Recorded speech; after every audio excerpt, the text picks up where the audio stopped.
To student ഇന്ന് chemistry നമ്മുടെ chemistry exam ഇപ്പോൾ എത്തുംല്ലേ. നാളെയാണ് കെമിസ്ട്രി എക്സാം. സോ എല്ലാവരും വളരെ വൃത്തിയായിട്ട് പഠിച്ചു നീങ്ങുന്നുണ്ട് എന്നൊരു വിശ്വാസത്തിൽ ഞാൻ ഇന്നത്തെ വീഡിയോ ഞാൻ തുടങ്ങുകയാണ്. ബിക്കോസ് ഇന്ന് നമ്മൾ പഠിക്കാൻ പോകുന്നത് നമ്മൾ 20 ക്വസ്റ്റ്യൻ പാക്ക് ആയിരുന്നു. ക്വസ്റ്റ്യൻ നിങ്ങൾ എണ്ണണ്ട കേട്ടോ, ബിക്കോസ് 20 ഒക്കെ കടന്നു എന്നൊരു സംശയം. ബിക്കോസ് അത്രയും ഉണ്ട് കെമിസ്ട്രിയില്. ക്വസ്റ്റ്യൻ നമ്പർ എണ്ണിയിട്ട് ചേച്ചി 20 കടന്നു ചേച്ചിന്ന് കമന്റ് ഒന്നും ഇടരുത്. അങ്ങനത്തെ കമന്റ് ഒന്നും നമുക്ക് വേണ്ട.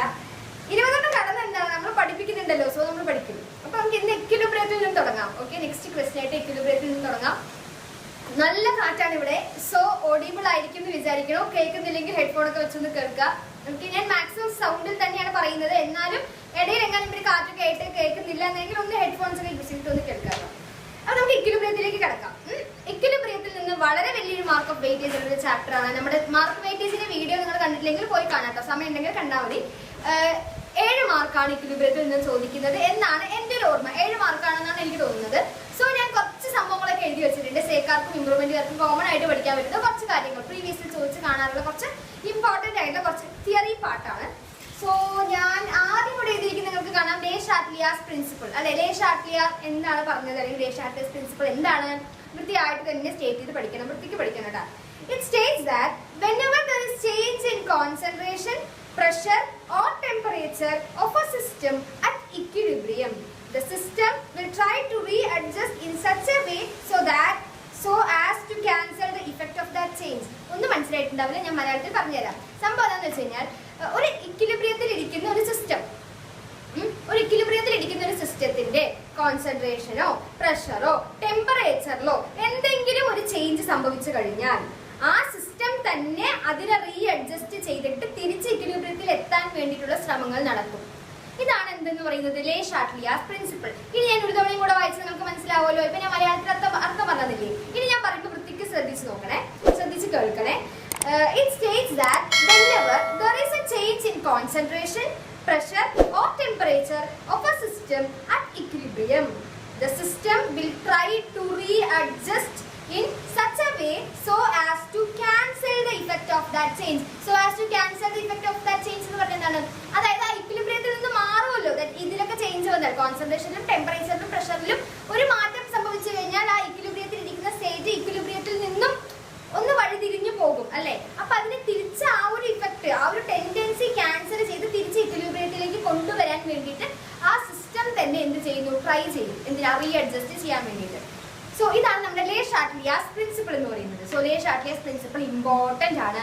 2 മാർക്കിലൊക്കെ മേ ബി ചോദിച്ചാൽ നിങ്ങൾക്ക് ആ ഒരു തിയറി അല്ലേ, ഇതൊക്കെ നിങ്ങൾക്ക് എഴുതി വെക്കാൻ പറ്റുമല്ലോ. അപ്പൊ ലേ ഷാറ്റ്ലിയാസ് പ്രിൻസിപ്പിൾ മനസ്സിലായിട്ടുണ്ടാവുമല്ലോ. നമ്മൾ ലേ ഷാറ്റ്ലിയാസ് പ്രിൻസിപ്പിൾ കഴിഞ്ഞു അല്ലേ. നമുക്ക് നമ്മുടെ നെക്സ്റ്റ് ഇതിലേക്ക് കിടക്കാം. Arrhenius concept of acid and base. അതായത് നമുക്കിനി Arrhenius concept of acid and base ഉണ്ട്, Lewis concept of acid and base ഉണ്ട്, Bronsted Lowry concept of acid and base ഉണ്ട്. ഇതൊന്നുമില്ല. അരീനിയസ് എന്താണ് ആസിഡിനെയും ബേസിനെയും കുറിച്ച് പറഞ്ഞത്, ലൂയിസ് എന്താണ് ആസിഡിനെയും ബേസിനെയും കുറിച്ച് പറഞ്ഞത്, നമ്മുടെ ബ്രോൺസ്റ്റൺ ലോറി എന്താണ് ആസിഡിനെയും ബേസിനെയും കുറിച്ച് പറഞ്ഞത്. അവരൊക്കെ വലിയ വലിയ ആൾക്കാരായതുകൊണ്ട് അവർ പറഞ്ഞതൊക്കെ നമ്മൾ പഠിക്കണം. അങ്ങനെയാണല്ലോ, മാർക്കാണ് നമുക്ക് ഇമ്പോർട്ടന്റ്. സോ നമ്മൾ ആദ്യം നോക്കുന്നത് അരീനിയസ് നോക്കാം. Okay, Arrhenius concept of acid and base എന്താണ് പറയുന്നത് വെച്ചാൽ വളരെ എളുപ്പത്തിൽ ഞാൻ പറഞ്ഞുതരാം. H+ അയോൺസ് അക്വസ് സൊല്യൂഷനിൽ ലിബറേറ്റ് ചെയ്യുന്ന സംഭവങ്ങളെ അല്ലെങ്കിൽ ആ സബ്സ്റ്റൻസുകളെ നമ്മൾ ആസിഡ് എന്ന് പറയും. OH- അയോണ് അക്വസ് സൊല്യൂഷനിൽ ലിബറേറ്റ് ചെയ്യുന്ന സബ്സ്റ്റൻസിനെ ബേസ് എന്ന് പറയും. ഓക്കെ, ഒറ്റയ്ക്ക് കേൾക്കുമ്പോൾ എളുപ്പമായിരിക്കും. നിങ്ങൾ ഇനി അടുത്തത് ലൂയിസും പഠിക്കട്ടെ, ബ്രോൺസ്റ്റനും പഠിക്കട്ടെ. അപ്പൊ നിങ്ങൾക്ക് തിരിഞ്ഞു പോകും. അപ്പൊ നിങ്ങൾ വൃത്തിക്ക് പഠിച്ചു വെക്കണം. Arrhenius concept of acid and ബേസിലെ അരീനിയസ് എന്താണ് പറഞ്ഞത്, acid are those substance which liberate H+ ion in aqueous solution and base are those substance which liberate OH- ion in aqueous solution. H+ aqueous solution liberate ചെയ്യുന്നത് acid ആണെന്നും OH- aqueous solution liberate ചെയ്യുന്നത് base ആണെന്നുമാണ് Arrhenius പറഞ്ഞത്. വൃത്തിക്ക് മനസ്സിലായിട്ടുണ്ടാവല്ലോ. അപ്പൊ ഞാൻ ഇംഗ്ലീഷിലൊക്കെ വായിച്ചു തരട്ടെ. According to this concept, acids are substance which give hydrogen ion, that is H+ ion, and bases are substance which give hydroxyl ion. അല്ലെങ്കിൽ നിങ്ങൾ OH- ion എന്ന് എഴുതിയാൽ മതി. OH- ion in aqueous solution. നല്ല കാറ്റ് കാര്യം കേൾക്കുന്നുണ്ടോ എന്ന് എനിക്കൊരു പേടിയുണ്ട്. വൃത്തിയായിട്ട് ശ്രദ്ധിച്ച് കേൾക്കാട്ടോ. ഓക്കെ, അരീനിയസ് കോൺസെപ്റ്റ് കഴിഞ്ഞില്ലേ. ഇപ്പൊ എന്താണ് അരീനിയസ് കോൺസെപ്റ്റ് എന്ന് പറഞ്ഞു ചോദിച്ചാൽ വൃത്തിയായിട്ട് ചെയ്യണം. അടുത്ത കോൺസെപ്റ്റിലേക്ക് കിടക്കാൻ നമ്മൾ, അതായത് Luis concept of acids and bases. എന്താണ് ലൂയിസ് എന്ന് പറഞ്ഞ സയന്റിസ്റ്റ് ആസിഡിനെയും ബേസിനെയും കുറിച്ച് പറഞ്ഞത് ലൂയിസ് എന്ന് പറയുന്ന സയന്റിസ്റ്റ് പറഞ്ഞത്? അദ്ദേഹത്തിന്റെ കോൺസെപ്റ്റിൽ എന്തായിരുന്നു എന്ന് വെച്ച് കഴിഞ്ഞാൽ ഇലക്ട്രോൺ പെയറിനെ അക്സെപ്റ്റ് ചെയ്യുന്നത് ആസിഡ് ആണെന്നും ഇലക്ട്രോൺ പെയറിനെ ഡൊണേറ്റ് ചെയ്യുന്നത് ബേസ്. ഓക്കെ, ഇലക്ട്രോൺ പെയേഴ്സിനെ അക്സെപ്റ്റ് ചെയ്യുന്നത് ആസിഡും ഇലക്ട്രോൺ പെയേഴ്സിനെ ഡൊണേറ്റ് ചെയ്യുന്നത് ബേസും. മനസ്സിലായോ? സോ ഇവിടെ ഒരു ചെറിയൊരു ട്രിക്ക് ഞാൻ പറഞ്ഞുതരാം. ആസിഡ് എന്ന് പറയുന്ന സാധനം, ഇതല്ലേ ആസിഡ്, എന്ത് ചെയ്യുന്നു? ഇലക്ട്രോണിനെ അക്സെപ്റ്റ് ചെയ്യുന്നു. അങ്ങനെയല്ലേ ഞാൻ പറഞ്ഞത് അല്ലെ? ആസിഡിലെ എ, അക്സെപ്റ്റിലെ എ. ഓക്കെ, അപ്പൊ നിങ്ങൾക്ക് തിരിഞ്ഞു പോവില്ല. നിങ്ങൾക്ക് മേ ബി എക്സാമിന് പോകുമ്പോൾ ചിലപ്പോൾ ഇലക്ട്രോൺ അക്സെപ്റ്റ് ആണോ ഡൊണേറ്റ് ആവോ എന്നൊക്കെ തോന്നും. അതിപ്പോ എനിക്ക് തോന്നുന്നതാണ്. സോ അപ്പൊ എന്ത് ചെയ്യാം? ആസിഡിലെ എ, അക്സെപ്റ്റിലെ എ. അപ്പൊ acid are those substance which accepts electron pairs. അപ്പൊ ഇതിന്റെ ഉൾട്ട ആയിരിക്കുമല്ലോ നമ്മുടെ ബേസ് എന്ന് പറയുന്നത്. Base are those substance which donate electron pairs. ഇതാണ് നമ്മുടെ ലൂയിസ് എന്ന് പറഞ്ഞ സയന്റിസ്റ്റ് ആസിഡിനെയും ബേസിനെയും കുറിച്ച് പറഞ്ഞത്. നേരത്തെ അരീനിയസ് സയന്റിസ്റ്റ് കഴിഞ്ഞു, നമ്മുടെ ഇപ്പൊ നമ്മൾ ലൂയിസ് കോൺസെപ്റ്റ് കഴിഞ്ഞു. ഇനി അടുത്തത് ബ്രോൺസ്റ്റൺ ലോറി എന്ന് പറഞ്ഞ സയന്റിസ്റ്റ് എന്താണ് ആസിഡിനെയും ബേസിനെയും കുറിച്ച് പറഞ്ഞത് നമുക്ക് അറിയണം. ശരിയല്ലേ? ബ്രോൺസ്റ്റൺ ലോറി എന്താണ് പറഞ്ഞത് എന്ന് വെച്ച് കഴിഞ്ഞാൽ ആസിഡ് എന്ന് പറയുന്നത് പ്രോട്ടോൺ ഡോണർ ആയിരിക്കും, ബേസ് എന്ന് പറയുന്നത് പ്രോട്ടോൺ അക്സെപ്റ്റർ ആയിരിക്കും. ഓക്കെ, ആസിഡ് എന്ന് പറയുന്നത് പ്രോട്ടോൺ ഡോണർ ആയിരിക്കും, ബേസ് എന്ന് പറയുന്നത് പ്രോട്ടോൺ അക്സെപ്റ്റർ ആയിരിക്കും. പ്രോട്ടോൺ എന്ന് പറയുന്ന സാധനം പോസിറ്റീവ്, ശരിയല്ലേ? അല്ലെ? ആസിഡ് എന്ന് പറയുന്നത് പ്രോട്ടോൺ ഡോണർ ആയിരിക്കും, ബേസ് എന്ന് പറയുന്നത് പ്രോട്ടോൺ അക്സെപ്റ്റർ ആയിരിക്കും. ഇതാണ് ബ്രോൺസ്റ്റൺ Lowry concept of acids and bases. Quick ആയിട്ട് ഇവർ മൂന്ന് പേര് പറഞ്ഞ കാര്യങ്ങൾ ഒന്ന് പോസ് ചെയ്തൊന്ന് ആലോചിച്ച് നോക്കിയേ. എന്താണ് ആദ്യം അരീനിയസ് പറഞ്ഞത്? H+ aqueous solution ലിബറേറ്റ് ചെയ്യുന്നത് ആസിഡ്, OH- ലിബറേറ്റ് ചെയ്യുന്നത് ബേസ്. ഇതായിരുന്നു അരീനിയസ് കോൺസെപ്റ്റ്. ലൂയിസ് കോൺസെപ്റ്റ് എന്തായിരുന്നു? ഇലക്ട്രോൺ പെയേഴ്സിനെ അക്സെപ്റ്റ് ചെയ്യുന്നത് ആസിഡ്, ഇലക്ട്രോൺ പെയേഴ്സിനെ ഡൊണേറ്റ് ചെയ്യുന്നത് ബേസ്. നമ്മുടെ മൂന്നാമത്തെ സയന്റിസ്റ്റ് ആയിരുന്നു? ബ്രോൺസ്റ്റൺ ലോറി ആയിരുന്നു. ബ്രോൺസ്റ്റൺ ലോറിയുടെ കോൺസെപ്റ്റ് എന്തായിരുന്നു? H+ അല്ലെങ്കിൽ പ്രോട്ടോൺ ഡോണേഴ്സ് ആസിഡും പ്രോട്ടോൺ അക്സെപ്റ്റേഴ്സ് ബേസും. ഇതാണ് മൂന്ന് പേര് ആസിഡിനെയും ബേസിനെയും കുറിച്ച് പറഞ്ഞ കാര്യങ്ങൾ. മനസ്സിലായിട്ടുണ്ടാവുമല്ലോ? ഷാർഡേസ് പ്രിൻസിപ്പിൾ കഴിഞ്ഞു. നമ്മുടെ അവസാനത്തെ കാര്യമല്ല, ദാറ്റ് ഈസ് തിയറിയുടെ അവസാനത്തെ കാര്യമാണ് conjugate acid base pairs. Okay, എന്താണ് കോൺജുഗേറ്റ് ആസിഡ് ബേസ് പെയേഴ്സ്? അപ്പൊ നമുക്ക് മനസ്സിലായില്ലേ, ആസിഡ് ബേസ് പെയറിനെ കുറിച്ചാണ് ഇവിടെ പറയുന്നത്. ശരി, ആസിഡ് ബേസിന് പെയർ ആയിട്ടുള്ള കാര്യമാണ് പറയുന്നത്. അതായത് ആസിഡ് ബേസ് പെയറിന്റെ പ്രോട്ടോൺ ഡിഫറൻസ് 1 ആണെങ്കിൽ അതിൽ നമ്മൾ കോൺജുഗേറ്റ് ആസിഡ് ബേസ് പെയേഴ്സ് എന്ന് പറയും. ആസിഡ് ബേസ് പെയറിന്റെ ഡിഫറൻസ് 1 പ്രോട്ടോൺ ആണെങ്കിൽ, ആസിഡ് ബേസ് പെയറിന്റെ ഡിഫറൻസ് 1 പ്രോട്ടോൺ ആണെങ്കിൽ നമ്മൾ അതിനെ കോൺജുഗേറ്റ് ആസിഡ് ബേസ് പെയേഴ്സ് എന്ന് പറയും. മനസ്സിലായോ? അതായത് ഒന്നുമില്ല, ആസിഡ് ബേസ് പെയർ എന്ന് പറഞ്ഞാൽ ഇതല്ലേ, ഇതിൽ ആസിഡ്, ഇത് രണ്ടും തമ്മിലുള്ള ഡിഫറൻസ് 1 പ്രോട്ടോൺ ആണെങ്കിൽ നമ്മൾ ഇതിനെ കോൺജുഗേറ്റ് ആസിഡ് ബേസ് പെയർ എന്ന് പറയും.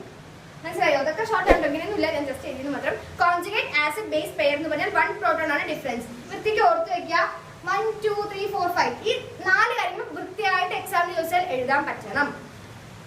നമുക്ക് നമ്മുടെ നെക്സ്റ്റ് ഇമ്പോർട്ടന്റ് സെക്ഷൻ, അതായത് ഇക്വിലിബ്രിയത്തിനകത്ത് തന്നെ വരുന്ന നെക്സ്റ്റ് ഇമ്പോർട്ടന്റ് സെക്ഷനിലേക്ക് കടക്കാം. That is factors affecting equilibrium. Equilibrium, ഒരു റിയാക്ഷൻ ഇക്വിലിബ്രിയത്തിൽ ഇരിക്കുന്ന സമയത്ത് അതിന് ഏതൊക്കെ ഫാക്ടേഴ്സ് ആണ് എഫക്ട് ചെയ്യുന്നത്?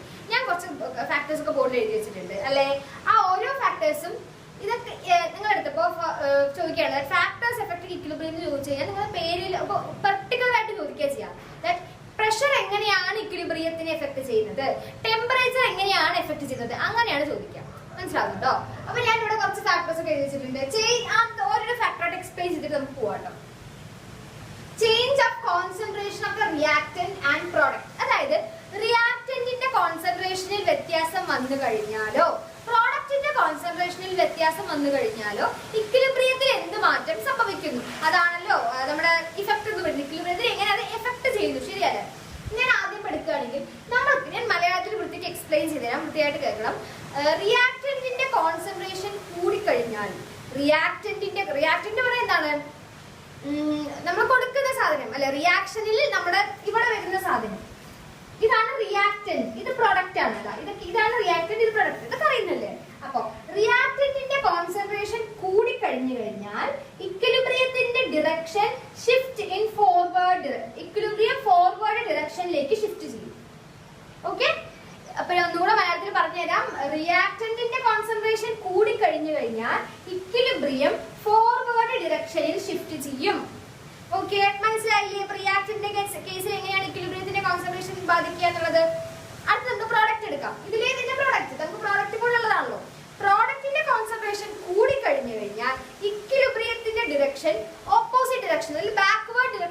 ചെയ്യുന്നു, അല്ലെങ്കിൽ ഓപ്പോസിറ്റ് ഡിറക്ഷനിലേക്ക് ഷിഫ്റ്റ് ചെയ്യുന്നു. മനസ്സിലായോ? അപ്പൊ റിയാക്ടന്റിന്റെ കോൺസെൻട്രേഷൻ കൂടി കഴിഞ്ഞാൽ ഇക്വിലിബ്രിയത്തിന്റെ ഡയറക്ഷൻ ഫോർവേഡ് ആയിട്ട് ഷിഫ്റ്റ് ചെയ്യും. പ്രൊഡക്റ്റിന്റെ കൂടി കഴിഞ്ഞു കഴിഞ്ഞാൽ അതിന്റെ ബാക്ക്വേർഡ് ആയിട്ട് ഇക്വിലിബ്രിയത്തിന്റെ അല്ലെങ്കിൽ ഓപ്പോസിറ്റ് സൈഡിലേക്ക് ഇക്വിലിബ്രിയത്തിന്റെ ഡയറക്ഷൻ ഷിഫ്റ്റ് ചെയ്യും. ഇതാണ് എങ്ങനെയാണ് കോൺസെൻട്രേഷൻ എങ്ങനെയാണ് ഇക്വിലിബ്രിയത്തിനെ എഫക്ട് ചെയ്യുന്നത്. ഇക്വിലിബ്രിയത്തിനെ അല്ല, ഇക്വിലിബ്രിയത്തിന്റെ ഡയറക്ഷനെ എങ്ങനെയാണ് എഫക്ട് ചെയ്യുന്നത് എന്നാണ്. രണ്ടാമത്തെ ഫാക്ടറിലേക്ക് കിടക്കാം. That is change. നമ്മൾ നോക്കിയില്ലേ?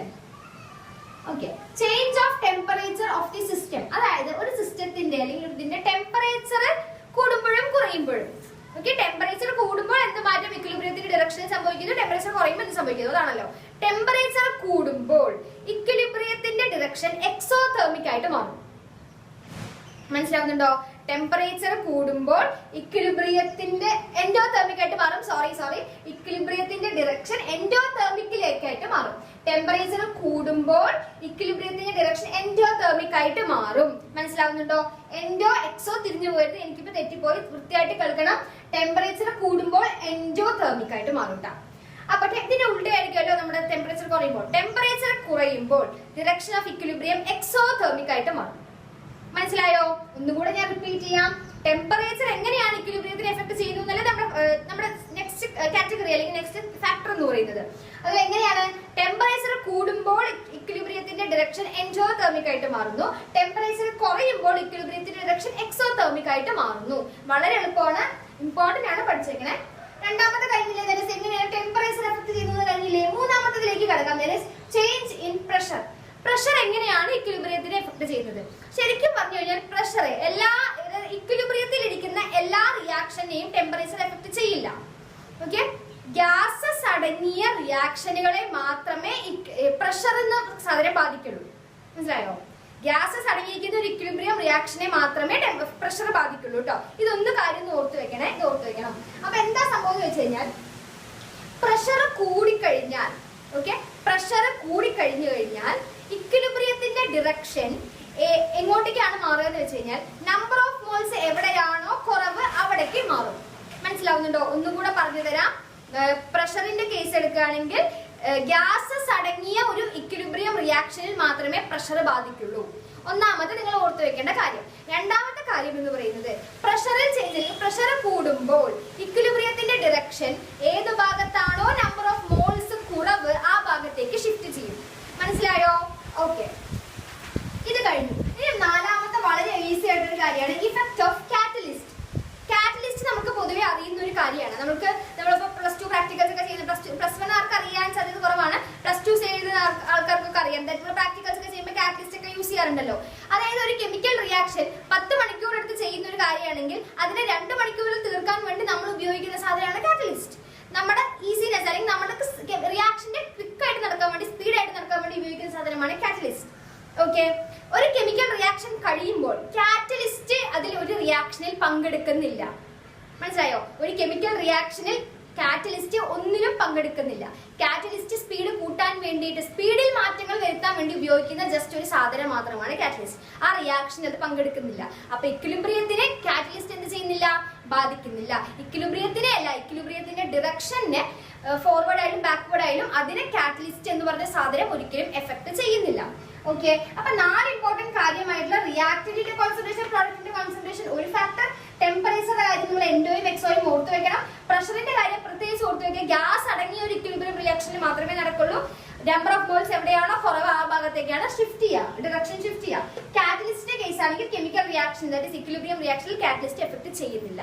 ഈ 4 ഫാക്ടേഴ്സ് ആണ് നമ്മുടെ ഫാക്ടേഴ്സ് എഫക്റ്റിംഗ് ഇക്വിലിബ്രിയം. കൃത്യമായിട്ട് മനസ്സിലാക്കണമെന്ന് വെച്ചാൽ നമുക്ക് നമ്മുടെ ഇക്വിലിബ്രിയത്തിലെ നെക്സ്റ്റ് ഇമ്പോർട്ടൻറ്റ് സെക്ഷനിലേക്ക് കിടക്കാം. നമ്മുടെ നെക്സ്റ്റ് ഇമ്പോർട്ടൻറ്റ് സെക്ഷൻ ഞാനിപ്പോ എക്സ്പ്ലെയിൻ ചെയ്യാൻ പോകുന്നത് നമ്മുടെ ഇക്വിലിബ്രിയം ലോ എന്താണെന്നുള്ളതാണ്. സോ നിങ്ങളുടെ അടുത്ത് ആദ്യം ഇക്വിലിബ്രിയം ലോ ഇതാണ് എന്ന് പറഞ്ഞിട്ട് ഒരു വലിയ പാരഗ്രാഫ് പറഞ്ഞു കഴിഞ്ഞാൽ നിങ്ങൾ എന്തായാലും ഇങ്ങനെ ഡബിൾ ടച്ച് ഒക്കെ ചെയ്തിട്ട് നിങ്ങളുടെ വീഡിയോ അങ്ങനെ സ്കിപ്പ് ചെയ്ത് പോകും. സോ അത് വേണ്ട, നിങ്ങളെ പഠിപ്പിക്കുക എന്നുള്ളതാണല്ലോ. അത് നമുക്ക് വളരെ വൃത്തിയായിട്ട് പറഞ്ഞുതരാന്ന് വിചാരിച്ച് ഞാൻ ആദ്യം ഇവിടെ അമോണിയ ഉണ്ടാക്കുന്ന പ്രോസസ്സ്, ഒരു ഹേബസ് പ്രോസസ് അല്ലേ, അമോണിയ നിർമ്മിക്കുന്ന പ്രോസസ്സ് ഞാൻ ആ ഒരു റിയാക്ഷൻ ഞാൻ എഴുതി വെച്ചിട്ടുണ്ട്. Okay, N2 + 3H2 gives 2NH3 ആണ് അല്ലെ, അമോണിയം NH3. ഇതിൽ നിന്ന് ഞാൻ Kc, അതായത് ഇക്വിലിബ്രിയം കോൺസ്റ്റന്റിന്റെ ഇക്വേഷൻ ഞാൻ എഴുതാം. ഞാൻ എക്സ്പ്ലെയിൻ ചെയ്ത് എഴുതി തരാം. Kc, ഓക്കെ, ഇതെന്താണ്? ഇക്വിലിബ്രിയം കോൺസ്റ്റന്റ് ആണ്. നമ്മൾ നേരത്തെ ഇക്വിലിബ്രിയം കോൺസ്റ്റന്റ് പോകുന്നതേ ഉള്ളൂ കേട്ടോ. അപ്പൊ ഇക്വിലിബ്രിയം കോൺസ്റ്റന്റിനെയാണ് നമ്മൾ എന്ത് പറയാ, ഈ Kc വെച്ചിട്ട് നമ്മൾ എന്ത് ചെയ്യാ, റെപ്രസെന്റ് ചെയ്യാം. നമുക്ക് ഈ തന്നിരിക്കുന്ന ഈ കെമിക്കൽ റിയാക്ഷനിൽ നിന്നും ഇക്വിലിബ്രിയം കോൺസ്റ്റന്റിന്റെ ഇക്വേഷൻ നമുക്ക് കണ്ടുപിടിക്കാൻ പറ്റും. ഇക്വിലിബ്രിയം കോൺസ്റ്റന്റ് നമുക്ക് കണ്ടുപിടിക്കാൻ പറ്റും. Kc is equal to, നിങ്ങൾ ചെയ്യേണ്ട കാര്യം എന്ന് പറയുന്നത് മോളാർ കോൺസെൻട്രേഷൻ ഓഫ് പ്രോഡക്റ്റ്. മനസ്സിലായോ? മോളാർ കോൺസെൻട്രേഷൻ ഓഫ് പ്രോഡക്റ്റ്, തന്നിരിക്കുന്ന പ്രോഡക്റ്റ് ആദ്യം കോൺസെൻട്രേഷൻ ഫോമിൽ എഴുതുക, NH3, ശരിയല്ലേ? ഇതിന്റെ മേലെ നമ്മൾ കൊടുക്കുന്ന പവർ എന്ന് പറയുന്നത് ഇതിന്റെ മുന്നിലുള്ള വാല്യൂ ആയിരിക്കണം. ഇതിന്റെ മുന്നിൽ എത്ര വാല്യൂ, 2 അല്ലേ? അപ്പൊ ഈ മോളാർ കോൺസെൻട്രേഷൻ, അതായത് പ്രോഡക്റ്റിന്റെ മോളാർ കോൺസെൻട്രേഷൻ, ഈ പെട്ടി എന്നുകൊണ്ട് ഉദ്ദേശിക്കുന്നത് എന്താണ്? സ്ക്വയർ ബ്രാക്കറ്റ് കൊണ്ട് എന്താണ് ഉദ്ദേശിക്കുന്നത്? കോൺസെൻട്രേഷൻ അല്ലെങ്കിൽ മോളാർ കോൺസെൻട്രേഷൻ. അപ്പൊ പ്രോഡക്റ്റിന്റെ മോളാർ കോൺസെൻട്രേഷന്റെ പവർ എന്ന് പറയുന്നത് ഇതിന് മുന്നിലുള്ള ഈ വാല്യൂ ആയിരിക്കണം. മനസ്സിലായോ? ഡിവൈഡഡ് ബൈ ഇത് രണ്ടെണ്ണം ഇല്ലേ, നമ്മൾ divided by molar concentration of reactants. Okay, അപ്പൊ മോളാർ കോൺസെൻട്രേഷൻ ഓഫ് റിയാക്റ്റൻസ് പറയുന്നത് ആദ്യത്തെ റിയാക്റ്റന്റ് ഏതാണ്? N2 അല്ലേ? N2. Okay, N2. ഇനി N2 ന്റെ മുന്നിൽ ഒരു വാല്യൂ ഉണ്ടോ? ഇവിടെ ഇപ്പൊ 2 എന്നുള്ളൊരു വാല്യൂ ഉള്ളത് കൊണ്ട് നമ്മൾ ഇതിനെ പവർ, റേസ് ടു പവർ ആയിട്ട് എഴുതി അല്ലേ? പക്ഷെ N2 ന്റെ കേസ് അതിന് മുന്നിൽ ഒരു വാല്യൂ ഉണ്ടോ? ഇല്ല, ശരി, ഇല്ലല്ലോ. അപ്പൊ ഇവിടെ 1 എന്നല്ലേ അർത്ഥം? ഇവിടെ നമുക്ക് 1 ഇടാലോ. 1 എന്നല്ലേ? നിങ്ങൾക്ക് വേണമെങ്കിൽ ഇവിടെ മേലെ റേസ് ടു 1 എന്ന് എഴുതാം, എഴുതിയില്ലെങ്കിലും തെറ്റില്ല. മനസ്സിലാവുന്നുണ്ടോ? ഇനി നമുക്ക് ബാക്കി എഴുതാനുള്ളത് അടുത്ത റിയാക്ടിങ് ഏതാണ്? H2 അല്ലേ? H2 റേസ് ടു എന്താ വരിക? ഇതിന് മുന്നിലത്തെ വാല്യൂ എത്രയാണ്? 3 ആണ്. മനസ്സിലായോ? ഇങ്ങനെയാണ് തന്നിരിക്കുന്ന ഒരു റിയാക്ഷന്റെ എന്തെഴുതുക? Kc, that is equilibrium constant എഴുതുക. അതായത് ഒന്നുമില്ല, ഇപ്പൊ നമ്മള് പ്രോഡക്റ്റിന്റെ വാല്യൂ എഴുതുക, മോളാർ കോൺസെൻട്രേഷൻ ഇടുക, തൊട്ട് മുന്നിൽ വന്നിരിക്കുന്ന വാല്യൂ നമ്മൾ റേസ് ടു പവർ ആയിട്ട് എഴുതുക. അതേപോലെ ഡിവൈഡഡ് ബൈ റിയാക്റ്റൻസിന്റെ എഴുതുക, അതിന്റെ റേസ് ടു പവർ എഴുതുക. ഓക്കെ, ഇങ്ങനെയാണ് നിങ്ങൾ ചെയ്യേണ്ടത്. ഇതിങ്ങനെ ചെയ്യുന്നത് നമ്മുടെ ഇക്വിലിബ്രിയം ലോന്റെ ബേസിസിലാണ്. ഇക്വിലിബ്രിയം ലോയിലാണ് ഇങ്ങനെ ചെയ്യണം അല്ലെങ്കിൽ ഇങ്ങനെയാണ് കേസ് ചെയ്യേണ്ടത് എന്ന് പറഞ്ഞിരിക്കുന്നത്. മനസ്സിലാവുന്നുണ്ടോ? അപ്പൊ ഞാൻ എന്താണ് ഇക്വിലിബ്രിയം ലോ എന്ന് വായിക്കട്ടെ. ഇത് നിങ്ങൾക്ക് എങ്ങനെയാണെന്ന് മനസ്സിലായിരുന്നു? കൃത്യമായിട്ട് മനസ്സിലായിരുന്നു? ഒന്ന് ശ്രദ്ധിച്ച് കേൾക്കണേ. At a given temperature, the product of molar concentration of the product. ഞാൻ ഒന്നുകൂടെ സെന്റൻസ് റിപ്പീറ്റ് ചെയ്യാം. At a given temperature, തന്നിരിക്കുന്ന given temperatureൽ product of, ഇവിടെ ഉദ്ദേശിക്കുന്ന പ്രോഡക്റ്റ് എന്ന് പറഞ്ഞാൽ ഈ മൾട്ടിപ്ലിക്കേഷന്റെ പ്രോഡക്റ്റ് ആണ്. ഓക്കെ, പ്രോഡക്റ്റ് ഓഫ് ഏതിന്റെ product? Molar concentration of the product. അതായത് പ്രോഡക്റ്റ് ഓഫ് എന്തിന്റെ? Molar concentration of the product. ഇവിടുത്തെ പ്രോഡക്റ്റ് എന്താണ്? നമ്മുടെ ഈ പ്രോഡക്റ്റ്. മനസ്സിലായോ? അതായത് ഒന്നുകൂടെ സെന്റൻസ് വായിക്കാം, ഇനി നിങ്ങൾക്ക് മനസ്സിലാവും.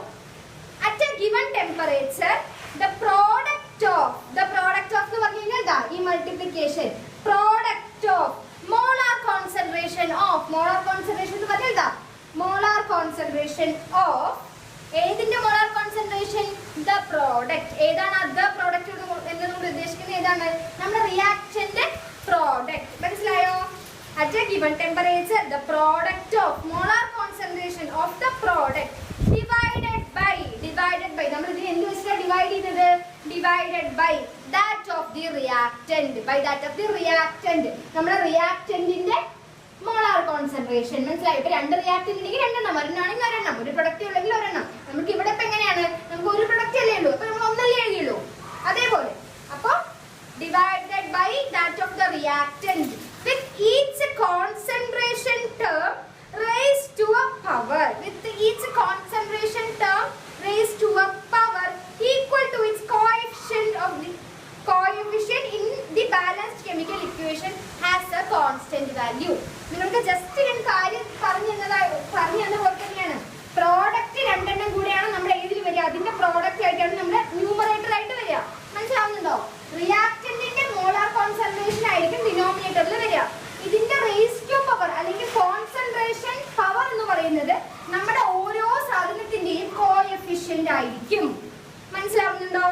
അർത്ഥം നിങ്ങൾക്ക് വൃത്തിയായിട്ട് മനസ്സിലായില്ലേ? ഇനി അർത്ഥം മനസ്സിലാക്കിയിട്ട് ലോ ഒന്നുകൂടെ കേട്ട് നോക്കാം, സ്പീഡായിട്ട് വായിക്കാം.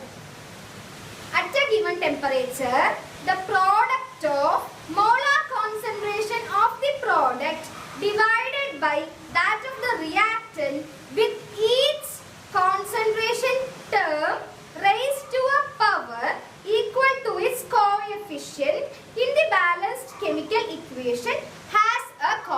Infinite value. മനസ്സിലായില്ലേ? ഇങ്ങനെയാണ് ഒരു റിയാക്ഷൻ നിങ്ങൾ Kc = എന്ന് പറഞ്ഞ് നിങ്ങൾ ചെയ്യേണ്ടത്. ഇത് എന്തിന്റെ ബേസിസിലാണ് ഞാൻ പറഞ്ഞു തന്നത്? Law of chemical equilibrium. Equilibrium law വൃത്തിയായിട്ട് മനസ്സിലാക്കുക. ഇക്വിലിബ്രിയം ലോയുടെ ബേസിസിലാണ് നമ്മളിത് ചെയ്യുന്നത്. നിങ്ങൾക്ക് ആദ്യം ഇത് ഞാൻ പറഞ്ഞു തരാൻ കാരണം ആദ്യമേ ഇക്വിലിബ്രിയത്തിന്റെ ലോ കയറി ഞാൻ ഒരു പാരഗ്രാഫ് വായിച്ചിട്ട് നിങ്ങൾക്ക് മനസ്സിലാവില്ല. സോ ഞാൻ ആദ്യം ഒരു എക്സാമ്പിൾ വെച്ച് നിങ്ങൾക്ക് എക്സ്പ്ലെയിൻ ചെയ്തു തന്നു. എന്നിട്ട് ഞാൻ ഇക്വിലിബ്രിയത്തിന്റെ ലോ പറഞ്ഞു. മനസ്സിലായില്ലേ? ഇപ്പൊ രണ്ട് കാര്യം, ഇക്വിലിബ്രിയം ലോയും നിങ്ങൾക്ക് മനസ്സിലായിട്ടുണ്ടാവുമെന്ന് വിചാരിക്കുന്നു. പ്ലസ് എങ്ങനെയാണ് ഒരു റിയാക്ഷൻ വന്നു കഴിഞ്ഞാൽ Kc എങ്ങനെ ചെയ്യാനും മനസ്സിലായിട്ടുണ്ടെന്ന് വിചാരിക്കുന്നു. ഡൗട്ട് ഉണ്ടെങ്കിൽ ഒന്ന് കമന്റ് ചെയ്യാം. നമുക്ക് നമ്മുടെ ഇക്വിലിബ്രിയം 7 മാർക്കിന് ചോദിക്കുന്ന ചാപ്റ്ററിന്റെ ഒറ്റ പ്രോബ്ലം നിങ്ങൾ പഠിച്ചിട്ട് പോയാൽ പറഞ്ഞാൽ ഒരു പ്രോബ്ലമാണ് ഇമ്പോർട്ടന്റ്. നിങ്ങൾ അത് മാത്രം പഠിച്ചിട്ട് പോയാൽ മതി എന്ന് ഞാൻ പറയില്ല, പഠിച്ചിട്ട് പോവാം. നിങ്ങൾക്ക് വേറെ എക്സ്ട്രാ പഠിക്കണമെങ്കിൽ പഠിക്കാട്ടോ. കാരണം എന്താ പറയുക, എനിക്ക് നല്ല പേടിയുണ്ട് നിങ്ങളത് പറയാൻ. എങ്ങാനും ഞാൻ പറയാത്തത് എങ്ങാനും വന്നിട്ട് കമന്റിൽ ചേച്ചി ഇത് പറഞ്ഞില്ല എന്നെങ്ങാനും ഞാൻ ആരെങ്കിലും പറയണമെന്ന് കേട്ട, നിങ്ങൾ പഠിക്കണം. എന്നെ കൊണ്ടാവുന്ന തരത്തിൽ ഞാൻ മാക്സിമം പറഞ്ഞു തരുന്നുണ്ട്. ഇതല്ലാതെ നിങ്ങൾ പഠിക്കണം. അത് നിങ്ങളുടെ കഴിവ് പോലെ ഇരിക്കും. ശരി, ഞാൻ ഇവിടെ ഒരു പ്രോബ്ലം തരാം. പ്രോബ്ലം എന്താണെന്ന് വെച്ച് കഴിഞ്ഞാൽ ഇക്വിലിബ്രിയം കോൺസ്റ്റന്റ് നമ്മൾ നേരത്തെ നോക്കിയില്ലേ, ദാറ്റ് ഈസ് ലോ ഓഫ് ഇക്വിലിബ്രിയത്തിന്റെ ബേസിസിൽ അതിന്റെ പ്രകാരം ഉള്ളൊരു പ്രോബ്ലമാണ്. വളരെ എളുപ്പമുള്ളൊരു പ്രോബ്ലമാണ്, അടിപൊളി പ്രോബ്ലമാണ്. 3 മാർക്കിനൊക്കെ ചോദിച്ചാൽ അടിപൊളിയായിട്ട് സ്കോർ ചെയ്യും. സോ ഞാൻ ആദ്യം ക്വസ്റ്റ്യൻ വായിച്ചു ഞാൻ ഡാറ്റസ് ഒക്കെ പോട്ടു, അതായിരിക്കും അടിപൊളി. An equilibrium system for the reaction between hydrogen and iodine. Reaction between ഏതുമാണ്? ഹൈഡ്രജനും അയോഡിനും. To give hydrogen iodide. അപ്പൊ എന്ത് കിട്ടി നമുക്ക്? എന്തൊക്കെ കിട്ടിയിരിക്കുന്ന സാധനങ്ങൾ? ഹൈഡ്രജനും അയോഡിനും കൂടെ റിയാക്ട് ചെയ്തിട്ട് എന്ത് തന്നിരിക്കുന്നു എന്ന് പറഞ്ഞിട്ടുണ്ട്? ഹൈഡ്രജൻ അയോഡൈഡ് HI തന്നിട്ടുണ്ട് എന്ന് പറഞ്ഞിട്ടുണ്ട്. ഇക്വിലിബ്രിയം തന്നിരിക്കുന്ന റിയാക്ഷൻ ബാലൻസ്ഡ് അല്ല. സോ നമ്മൾ എന്ത് ചെയ്യണം? ബാലൻസ് ചെയ്യണം. ബാലൻസ് ചെയ്തില്ലെങ്കിൽ ഉത്തരം തെറ്റിപ്പോകും. കാരണം നമ്മൾ ഈ 2 നമ്മളുടെ പവർ ആക്കിയിട്ട് എഴുതുന്നുണ്ടായിരുന്നല്ലോ. സോ അവിടെ 2 എഴുതിയില്ലെങ്കിൽ നിങ്ങൾ ഉത്തരം തെറ്റിപ്പോകും. അത്രേ ഉള്ളൂ. അപ്പൊ നമുക്ക് റിയാക്ഷൻ എഴുതിയില്ലേ? An equilibrium system for the reaction between hydrogen and iodide to give hydrogen iodide at 700 kelvin. അപ്പൊ ടെമ്പറേച്ചർ 700 കെൽവിൻ ആണ് തന്നിട്ടുണ്ട്. Temperature is equal to 700 kelvin in a 5 liter flask. അപ്പൊ ടോട്ടൽ എമൗണ്ട് നമുക്ക് എത്രയാണ് തന്നിട്ടുണ്ട്? 5 ലിറ്റർ ആണ് തന്നിട്ടുണ്ട് അല്ലെ. 10 ലിറ്റർ വെള്ളത്തിന്റെ കുപ്പിയിൽ എത്ര ലിറ്റർ വെള്ളം കൊള്ളും? 10 ലിറ്റർ വെള്ളമല്ലേ ഉള്ളൂ. അപ്പൊ നമുക്ക് എന്ത് പറയാൻ പറ്റും? അത്ര ക്വാണ്ടിറ്റി ആണ് അതിനകത്ത് ഉള്ളത് എന്ന് നമുക്ക് പറയാൻ പറ്റും. ശരിയല്ലേ? Okay, 5 litre. ഓക്കെ, 5 ഇത്ര ടോട്ടൽ എത്ര എമൗണ്ട് ആണുള്ളത്? 5 ലിറ്റർ ഫ്ലാസ്കിലാണ് ഈ സംഭവം ഉള്ളത് അല്ലെ. contains 0.6 mole of H2. H2 എത്ര മോൾസ് H2 ആണുള്ളത്? 0.6 mole of H2. H2 എത്ര മോൾസ് ആണുള്ളത്? 0.6 മോൾസ് ആണുള്ളത്. 0.6 mole of I2. 0.6 mole of I2. I2 എത്ര തന്നെയാണുള്ളത്? 0.6 തന്നെയാണ് I2 ഉള്ളത്. And 3.6 moles of HI. HI എത്രയാണുള്ളത്? എത്ര മോൾസ് ആണുള്ളത്? 3.6 ആണ് നമ്മുടെ HI ഉള്ളത്, ഹൈഡ്രജൻ അയോഡൈഡ് ഉള്ളത്. ഈ ഇക്വിലിബ്രിയം റിയാക്ഷൻസ് ചെയ്യുമ്പോഴേ ഇങ്ങനെ വേണം ആരോ മാർക്ക് ഇടാൻ. ഇക്വിലിബ്രിയം അങ്ങോട്ടും ഇങ്ങോട്ടും പോകുന്നല്ലോ ഇക്വിലിബ്രിയം റിയാക്ഷന്റെ ആരോ മാർക്ക് ഇടാം. 3.6 of HI ട്ടോ, 3.6 of HI. Calculate the equilibrium constant for the reaction. ഇതിലെ നമ്മൾ എന്ത് കണ്ടുപിടിക്കണം? ഇക്വിലിബ്രിയം കോൺസ്റ്റന്റ് കണ്ടുപിടിക്കണം. സോ നിങ്ങൾ ഒരു ക്വസ്റ്റ്യൻ വായിച്ചു, നിങ്ങൾക്ക് ഇതൊക്കെയാണ് സംഭവങ്ങൾ എന്നൊക്കെ അറിയാം. ഇങ്ങനെ ഇത് നിങ്ങൾക്ക് അറിയില്ലെന്ന് വിചാരിക്കുക. നിങ്ങൾ ഇത് അറിയാണെങ്കിൽ അറിയാം. ഓക്കെ, ഇതൊക്കെ നിങ്ങൾക്ക് ക്വസ്റ്റ്യൻ വായിച്ചപ്പോൾ നിങ്ങൾക്ക് കിട്ടിയ സാധനങ്ങളല്ലേ. എക്സാം പേപ്പറിൽ നിങ്ങൾക്ക് ഒന്നും അറിയില്ലെങ്കിൽ ദയവ് ചെയ്ത് ഗിവൺ ഡാറ്റാസ് എന്ന് പറഞ്ഞിട്ട് ഇതെങ്കിലും എഴുതി വെക്കുക. ഓക്കെ, Kcന്റെ ഇക്വേഷൻ എന്താണ്? Kcന്റെ ഇക്വേഷൻ നമ്മൾ നേരത്തെ പഠിച്ചല്ലേ. എന്താ Kcന്റെ ഇക്വേഷൻ? ഇക്വിലിബ്രിയം കോൺസ്റ്റന്റ് ഇക്വേഷൻ എന്താണ്? തന്നിരിക്കുന്ന റിയാക്ഷൻ ഇക്വിലിബ്രിയം കോൺസ്റ്റന്റ് എന്ത് ചെയ്യാ? Kc is equal to molar concentration of HI. Power എന്ത് കൊടുക്കും? പവർ എന്താ കൊടുക്കുക? അതിന് തൊട്ട് മുന്നിൽ വന്നിരിക്കുന്ന ഇതിന്റെ ബാലൻസ്ഡ് ഇക്വേഷന്റെ കോഎഫിഷ്യന്റ് അല്ലേ? ഇതിന്റെ കോഎഫിഷ്യന്റ് അല്ലേ 2 ഡിവൈഡഡ് ബൈ H2. പവർ ഉണ്ടോ? ഇല്ല, കാരണം ഇവിടെ എന്താണ്? 1 ആണ്. 1 വേണമെങ്കിൽ എഴുതാം, വേണമെങ്കിൽ എഴുതണ്ട അല്ലേ. ഇനി ബാക്കി എന്താണ്? Reactant I2. മേലെ വല്ല പവർ ഇടണോ? വേണ്ട, കാരണം ഇവിടെയും 1 ആണ് അല്ലേ. അപ്പൊ ഇങ്ങനെയാണ് നമ്മൾ Kc എഴുതുക. ക്വസ്റ്റ്യൻ വായിച്ചു, നിങ്ങൾക്ക് ഒന്നും അറിയുന്നില്ലെങ്കിൽ ഗീവൺ ഡാറ്റാസ് എഴുതുക. ഈ സംഭവം ഇവിടെ ഒന്ന് എഴുതി വെക്കുക. ബിക്കോസ് ഞാൻ പറഞ്ഞു തന്നതല്ലേ എങ്ങനെ എഴുതുക എന്ന്. വളരെ എളുപ്പമായിട്ട് നമുക്ക് എഴുതാൻ പറ്റും. ഇനി നിങ്ങൾക്ക് എന്താ ചെയ്യേണ്ടത് എന്ന് വെച്ച് കഴിഞ്ഞാൽ, നിങ്ങൾക്ക് എന്താ ചെയ്യാൻ പറ്റുക? ഓരോന്നിന്റെയും നമുക്ക് Kcന്റെ വാല്യൂ കണ്ടുപിടിക്കണം. ശരിയല്ലേ? അപ്പൊ നമ്മൾ ആദ്യം എന്താ ചെയ്യേണ്ടത്? ഓരോന്നിന്റെയും നമുക്ക് കണ്ടുപിടിക്കാം ഇൻഡിവിജ്വലി. അതായത് നമുക്ക് അറിയാം H2 എത്ര ഉള്ളത്? 0.6 മോൾ അല്ലേ ഉള്ളത്. H2 0.6 മോൾ. ഇപ്പൊ മോളാർ കോൺസെൻട്രേഷൻ എങ്ങനെ കണ്ടുപിടിക്കുക?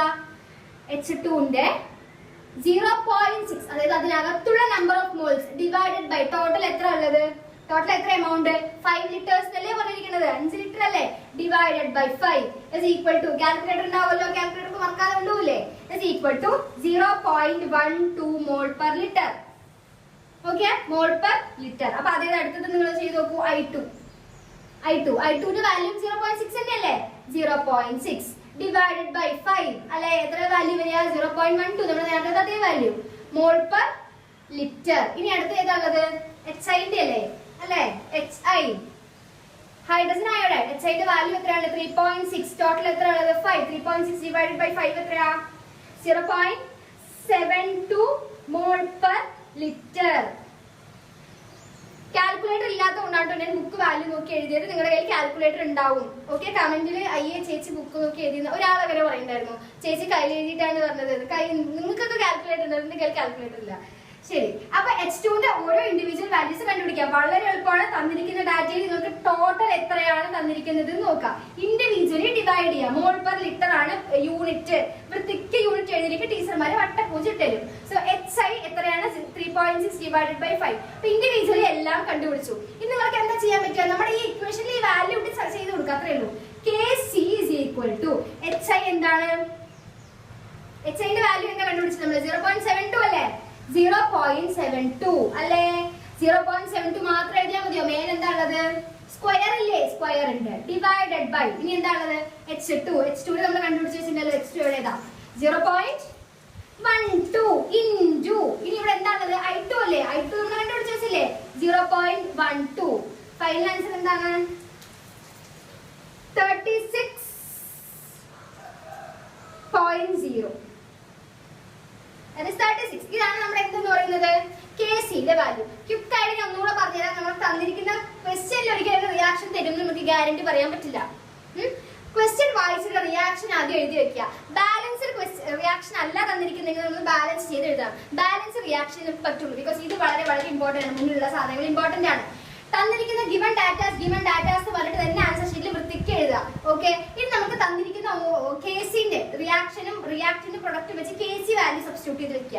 ഓക്കെ, ഇനി ഇൻഡിവിജ്വലി ഓരോ റിയേജന്റ് എടുക്കുക, തന്നിരിക്കുന്ന കോൺസെൻട്രേഷൻ ഡിവൈഡഡ് ബൈ ടോട്ടൽ ചെയ്യാം. ഓരോന്നിനും മോൾ പെർ ലിറ്റർ യൂണിറ്റ് ഇട്ട് കൊടുത്തിട്ട് വേണം ചെയ്യാൻ. വൃത്തിയായിട്ട് ചെയ്ത് കഴിഞ്ഞാൽ തന്നിരിക്കുന്ന നമ്മൾ എഴുതി വെച്ചിരിക്കുന്ന ഇക്വേഷനിൽ നമ്മൾ ഓരോ വാല്യൂസ് സബ്സ്റ്റിറ്റ്യൂട്ട് ചെയ്യുക. കാൽക്കുലേറ്റർ വൃത്തിയായിട്ട് കാൽക്കുലേറ്റർ ഉപയോഗിക്കുന്നത് തെറ്റിക്കാതെ ഉപയോഗിക്കുക.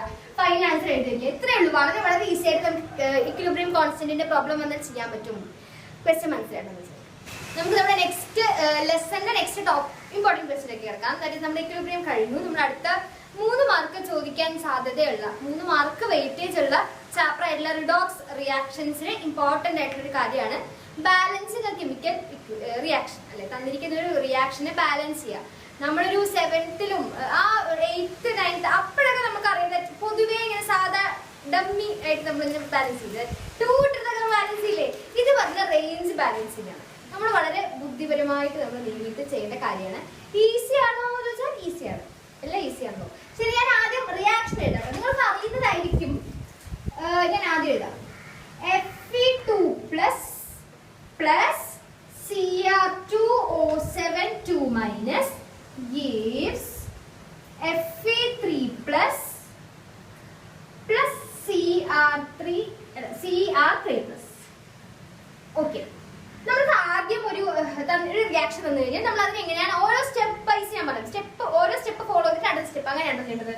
ആദ്യം നിങ്ങൾ ചെയ്യേണ്ട കാര്യം ഓക്സിഡേഷൻ ഹാഫ് വേറെ റിഡക്ഷൻ ഹാഫ് വേറെ ആയിട്ട് സ്പ്ലിറ്റ് ചെയ്യാം. മനസ്സിലായോ? അപ്പൊ ഇതിൽ എങ്ങനെയാണ് ഓക്സിഡേഷൻ ഹാഫും റിഡക്ഷൻ ഹാഫും കണ്ടുപിടിക്കുക? ഓക്സിഡൈസ്ഡ് ആയി എന്ന് പറഞ്ഞാൽ എന്താണ്? ഓക്സിഡൈസ്ഡ് ആയി എന്ന് പറഞ്ഞതാണ് electron. For example Fe2 plus എന്തായി മാറി? Fe3 പ്ലസ് ആയിട്ട് മാറി. 2 പ്ലസ് എന്തായി മാറി? 3 പ്ലസ് ആയിട്ട് മാറി അല്ലെ. അപ്പൊ അവിടെ എന്ത് നടന്നു? ഓക്സിഡേഷൻ നടന്നില്ലേ. അപ്പൊ ഒരു Fe2 plus two Fe3 plus എന്നുള്ളത് ഓക്സിഡേഷൻ ഹാഫ് അല്ലേ. ഹാഫ് എന്ന് പറയുന്നത് പകുതി. ഇതിന് ഈ ഒരു വലിയൊരു റിയാക്ഷനെ രണ്ടായിട്ട് മുറിക്കുക. ഓക്സിഡേഷൻ പറഞ്ഞിട്ട് ഒരു ഹാഫ് ആക്കുക, റിഡക്ഷൻ എന്ന് പറഞ്ഞിട്ട് മറ്റേ ഹാഫ് ആക്കാം. അതാണ് ഓക്സിഡേഷൻ ഹാഫ് റിഡക്ഷൻ ഹാഫ് എന്ന് പറയുന്നത്. ഞാൻ ആദ്യം ഓക്സിഡേഷൻ ഹാഫ് എഴുതാം. ഞാൻ പറഞ്ഞ പോലെ തന്നെ Fe2 പ്ലസ് എന്തായിട്ട് മാറി? Fe3 പ്ലസ് ആയിട്ട് മാറി. അപ്പൊ അവിടെ എന്ത് നടന്നു? ഓക്സിഡേഷൻ 2 പ്ലസ് 3 പ്ലസ് ആയിട്ട് മാറി അല്ലെ. 2 ചോക്ലേറ്റ് 3 ചോക്ലേറ്റ് ആയിട്ട് മാറി. അപ്പൊ എന്തായി? ഓക്സിഡേഷൻ സംഭവിച്ചു. അപ്പൊ ഇതാണ് oxidation half. Oxidation half. Okay, നമുക്ക് ഇനി അടുത്തത് റിഡക്ഷൻ ഹാഫ്. ഇനിയിപ്പോ ബാക്കി ഏതാണത്? Cr2O7 2- എന്തായിട്ട് മാറി? Cr3+ ആയിട്ട് മാറി. അതായത് ഇവിടുത്തെ ഈ O7 ഓക്സിജൻ ഇല്ല അല്ലെ? ഓക്സിജൻ പോകുന്നതിനെ നമ്മൾ എന്താ പറയാ? റിഡക്ഷൻ അല്ലേ പറയാ? ഓക്സിജൻ പോകുന്നതാണല്ലോ റിഡക്ഷൻ അല്ലെ? അപ്പോ Cr2O7 2- എന്തായിട്ട് മാറി? Cr3+ ആയിട്ട് മാറി. അപ്പൊ ഇതാണ് നമ്മുടെ എന്ത് ഹാഫ് എന്ന് പറയുന്നത്? റിഡക്ഷൻ ഹാഫ് എന്ന് പറയുന്നത്. Reduction half. ഇതാണ് ഒരു കെമിക്കൽ റിയാക്ഷൻ. ആദ്യം തന്നു കഴിഞ്ഞാൽ നിങ്ങൾ എന്ത് ചെയ്യണം? ഓക്സിഡേഷനും റിഡക്ഷനും, ഓക്സിഡേഷൻ ഹാഫും റിഡക്ഷൻ ഹാഫും വേർതിരിച്ച് എഴുതണം. ഇതാണ് സ്റ്റെപ്പ് 1 എന്ന് പറയുന്നത്.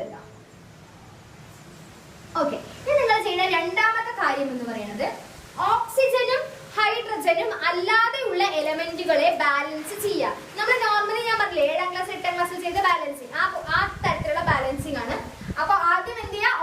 ഓക്സിജനും ഹൈഡ്രജനും അല്ലാതെയുള്ളതാണ് കേട്ടോ. അത് നിങ്ങൾ ശ്രദ്ധിക്കണം. ഓക്സിജനും ഹൈഡ്രജനും അല്ലാതെ ഉള്ളതാണ് ചെയ്യേണ്ടത്. അപ്പൊ നമ്മുടെ ആദ്യത്തെ ഇക്വേഷൻ എന്തായിരുന്നു? ഓക്സിഡേഷൻ ഹാഫ് ഏതായിരുന്നു? Fe2+ gives Fe3+. ഇവിടെ എത്ര Fe ഉണ്ട്? ഒരു Fe ഉണ്ട്. ഇവിടെയോ ഒരു Fe ഉണ്ട്. ഇവിടെയും 1 Fe ആണ്, ഇവിടെയും 1 Fe ആണ്. അപ്പൊ നമ്മൾ ബാലൻസ് ചെയ്യേണ്ട കാര്യമുണ്ടോ? ഇല്ല, അത് ഓൾറെഡി ബാലൻസ്ഡ് ആണ്. ശരിയല്ലേ? അപ്പൊ നമ്മൾക്ക് ഈ ഒരു ഇക്വേഷൻ ഇതേപോലെ തന്നെ ഇവിടെ എഴുതാം. Fe2+ എന്തായിട്ട് മാറി? Fe3+ ആയിട്ട് മാറി. ഇതിൽ നമുക്ക് ബാലൻസ് ചെയ്യാൻ ഒന്നുമില്ല. ഇവിടെയും 1 ആണ്, ഇവിടെയും 1 ആണ്. സോ ഒന്നുമില്ല. ഇനി നമുക്ക് അടുത്തത് ഏതാണുള്ളത്? ഇതാണുള്ളത് അല്ലെ? നമ്മുടെ റിഡക്ഷൻ ഹാഫ് ആണുള്ളത്. Cr2O7 2-. Cr2 ഇവിടെ എത്ര Cr ഉണ്ട്? എത്ര ക്രോമിയം ഉണ്ട്? 2 ക്രോമിയം ഉണ്ട്. ശരിയല്ലേ? ഇവിടെ Cr3+. Cr3+, റേസ് ആണ് കേട്ടോ, റേസ് 2 ആണ്. ഇവിടെ എത്ര Cr ഉണ്ട്? ഒരു Cr ഉള്ളൂ. ഇവിടെ എത്ര Cr ഉണ്ട്? 2 Cr. ഇവിടെ എത്ര Cr ഉണ്ട്? ഒരു Cr. അപ്പൊ ഇവിടെ ഒരു Cr കൂടെ വേണ്ടേ? നമുക്ക് ഇക്വേഷൻ ബാലൻസ് ചെയ്യണ്ടേ? അപ്പൊ Cr2O7 2- gives 2Cr3+. ഒന്നും ചെയ്തില്ല, ഇവിടെ 2 എണ്ണം ഉണ്ട്. അപ്പൊ നമ്മളിവിടെ എന്ത് ചെയ്തു? 2 എന്നിട്ട് കൊടുത്തു. നമ്മൾ സാധാരണ ചെയ്യുന്ന ബാലൻസിങ് തന്നെയാണ്. ഇതാണ് നമ്മുടെ രണ്ടാമത്തെ സ്റ്റെപ്പ് എന്ന് പറയുന്നത്. മനസ്സിലായോ? ബേസിക് ആയിട്ടുള്ള ബാലൻസ്. മൂന്നാമത് നിങ്ങൾ ചെയ്യേണ്ട കാര്യം ഇലക്ട്രോണിൽ, നമ്മുടെ റേസ് ടു പവറിൽ കൊടുത്തിരിക്കുന്ന ഇലക്ട്രോൺ ഉണ്ടല്ലോ, ആ ഇലക്ട്രോണിനെ നമ്മൾ എന്ത് ചെയ്യണം? ബാലൻസ് ചെയ്യണം. ഓക്കെ, അപ്പൊ നമ്മുടെ ആദ്യത്തെ ഇക്വേഷൻ എന്തായിരുന്നു? Fe2+ gives Fe3+ എന്നായിരുന്നു. ശരിയല്ലേ? ഇനി നമ്മൾ ചെയ്യേണ്ട കാര്യം എന്ന് പറഞ്ഞാൽ ഇലക്ട്രോൺസിനെ ബാലൻസ് ചെയ്യുന്നത് നെക്സ്റ്റ് സ്റ്റെപ്പ് ആണ്. ഇതിനകത്ത് ഓക്സിജനോ ഹൈഡ്രജനോ ഉണ്ടോ? നമ്മുടെ ഈ ഓക്സിഡേഷൻ ഹാഫ് ആയിട്ടുള്ള ഈ Fe2+ Fe3+ ആയിട്ട് മാറുന്ന ഇതിൽ ഓക്സിജനോ ഹൈഡ്രജനോ ഉണ്ടോ? ഇല്ലല്ലോ. അപ്പൊ ഇതിൽ ഓക്സിജനോ ഹൈഡ്രജനോ ബാലൻസ് ചെയ്യാനില്ലല്ലോ. ഓക്സിജനും ഇല്ല, ഹൈഡ്രജനും ഇല്ല. നമ്മൾക്കിപ്പോ അടുത്ത സ്റ്റെപ്പിലേക്ക് കടന്നത് ഞാൻ പറഞ്ഞു, അടുത്ത നമ്മൾ ബാലൻസ് ചെയ്യാൻ പോകുന്നത് ഓക്സിജനെയും ഹൈഡ്രജനെയുമാണ്. ഒരു ഓക്സിജനെ നമ്മൾ ബാലൻസ് ചെയ്യണമെങ്കിൽ ഒരു H2O ചേർത്തിയാൽ മതി. ഒരു ഹൈഡ്രജനെ ബാലൻസ് ചെയ്യണമെങ്കിൽ 1H+ ചേർത്തിയാൽ മതി. സോ നമ്മുടെ ഇതിൽ എന്തില്ല? ഓക്സിജനും ഇല്ല, ഹൈഡ്രജനും ഇല്ല. ശരിയല്ലേ? അപ്പൊ നമ്മുടെ അടുത്ത റിഡക്ഷൻ ഹാഫ് ആയിട്ടുള്ള Cr2O7 2- ഞാൻ ആ സംബോധന എഴുതാം. Cr2O7 2- എന്തായിട്ട് മാറി? 2Cr3+ ആയിട്ട് മാറി അല്ലെ? അപ്പൊ ഇവിടെ ടോട്ടൽ എത്ര ഓക്സിജൻ ഉള്ളത്? 7 ഓക്സിജൻ ആണ് ഉള്ളത്. ശരിയല്ലേ? ഓക്സിജനെ നിങ്ങൾ എങ്ങനെയാണ് ബാലൻസ് ചെയ്യാൻ പോകുന്നത്? വാട്ടർ ആഡ് ചെയ്തിട്ടല്ലേ ബാലൻസ് ചെയ്യാൻ പോകുന്നത്. സോ 7 ഓക്സിജൻ ഉണ്ട്. അപ്പൊ നമ്മൾ ഇപ്പുറത്തെ സൈഡ് അതേപോലെ കൊണ്ടുവരണ്ടേ? എങ്ങനെ ബാലൻസ് ചെയ്യാ? ഇവിടെ എത്ര വെള്ളം ചേർത്ത് കൊടുക്കണം? 7H2O ചേർത്ത് കൊടുക്കണം. കാരണം അവിടെ 7O2 അല്ലേ? 7 ഓക്സിജൻ അല്ലേ? O2 അല്ല, O7 അല്ലേ? 7 എണ്ണമാണ്. ഒരെണ്ണത്തിനെ നിങ്ങൾ 1H2O വെച്ച് ബാലൻസ് ചെയ്യുമെന്ന് ഞാൻ പറഞ്ഞു. 7 എണ്ണത്തിന് നിങ്ങൾ ചെയ്യണം 7H2O വെച്ചിട്ട് ബാലൻസ് ചെയ്യണം. അപ്പൊ നിങ്ങൾ 7H2O വെച്ചിട്ട് എന്ത് ചെയ്തു? ബാലൻസ് ചെയ്തു. ഇപ്പോൾ ഇവിടെ ഒരു കാര്യം സംഭവിച്ചത് എന്താണെന്ന് വെച്ച് കഴിഞ്ഞാൽ നിങ്ങൾ 7H2O വെച്ചിട്ട് ഓക്സിജനെ നിങ്ങൾ ബാലൻസ് ചെയ്തു. പക്ഷെ ഇവിടെ പകരം 14 ഹൈഡ്രജൻ ഇവിടെ വന്നു. ശരിയല്ലേ? നിങ്ങൾ നോക്കൂ, 7 2s are 14 അല്ലേ? ഇപ്പൊ 14 ഹൈഡ്രജൻ ഇവിടെ വന്നു. അപ്പൊ നിങ്ങൾ 7 ഓക്സിജൻ ബാലൻസ് ചെയ്യാൻ വേണ്ടിയിട്ടാണ് നിങ്ങൾ 7H2O ഇവിടെ ആഡ് ചെയ്തത്. പക്ഷെ നിങ്ങൾ 7H2O നിങ്ങൾ അവിടെ ആഡ് ചെയ്ത സമയത്ത് 14H+ അല്ലെങ്കിൽ 14 ഹൈഡ്രജൻ അവിടെ ബാക്കി വന്നു. ഒരു ഹൈഡ്രജനെ നിങ്ങൾ H+ വെച്ചിട്ട് ബാലൻസ് ചെയ്യും. അപ്പൊ 14 ഹൈഡ്രജനെ നിങ്ങൾ എങ്ങനെ ബാലൻസ് ചെയ്യണം? 14H+ വെച്ചിട്ട് ബാലൻസ് ചെയ്യണം. 14H+, 14H+. ഒന്നുകൂടെ ഞാൻ എക്സ്പ്ലെയിൻ ചെയ്ത് കേട്ടോ. നമുക്ക് ഇത് കുറച്ച് കൺഫ്യൂസിംഗ് ആയിരിക്കും. ആദ്യം നമ്മൾ റിയാക്ഷൻ എഴുതുക. റിയാക്ഷൻ എഴുതി കഴിഞ്ഞിട്ട് നമ്മൾ ലെഫ്റ്റ് ഹാൻഡ് സൈഡിൽ എത്ര ഓക്സിജൻ ഉണ്ടെന്ന് നോക്കുക.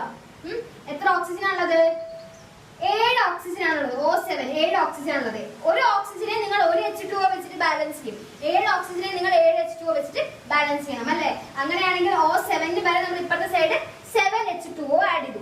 അപ്പൊ എന്തായി? ഓക്സിജൻ ബാലൻസ്ഡ് ആയി. പക്ഷെ നമ്മളെ കുഴപ്പിക്കാൻ വേണ്ടി അടുത്തത് 14 ഹൈഡ്രജൻ അവിടെ വന്നിട്ടുണ്ട്. അപ്പൊ 14 ഹൈഡ്രജൻ വന്നിട്ടുണ്ട്.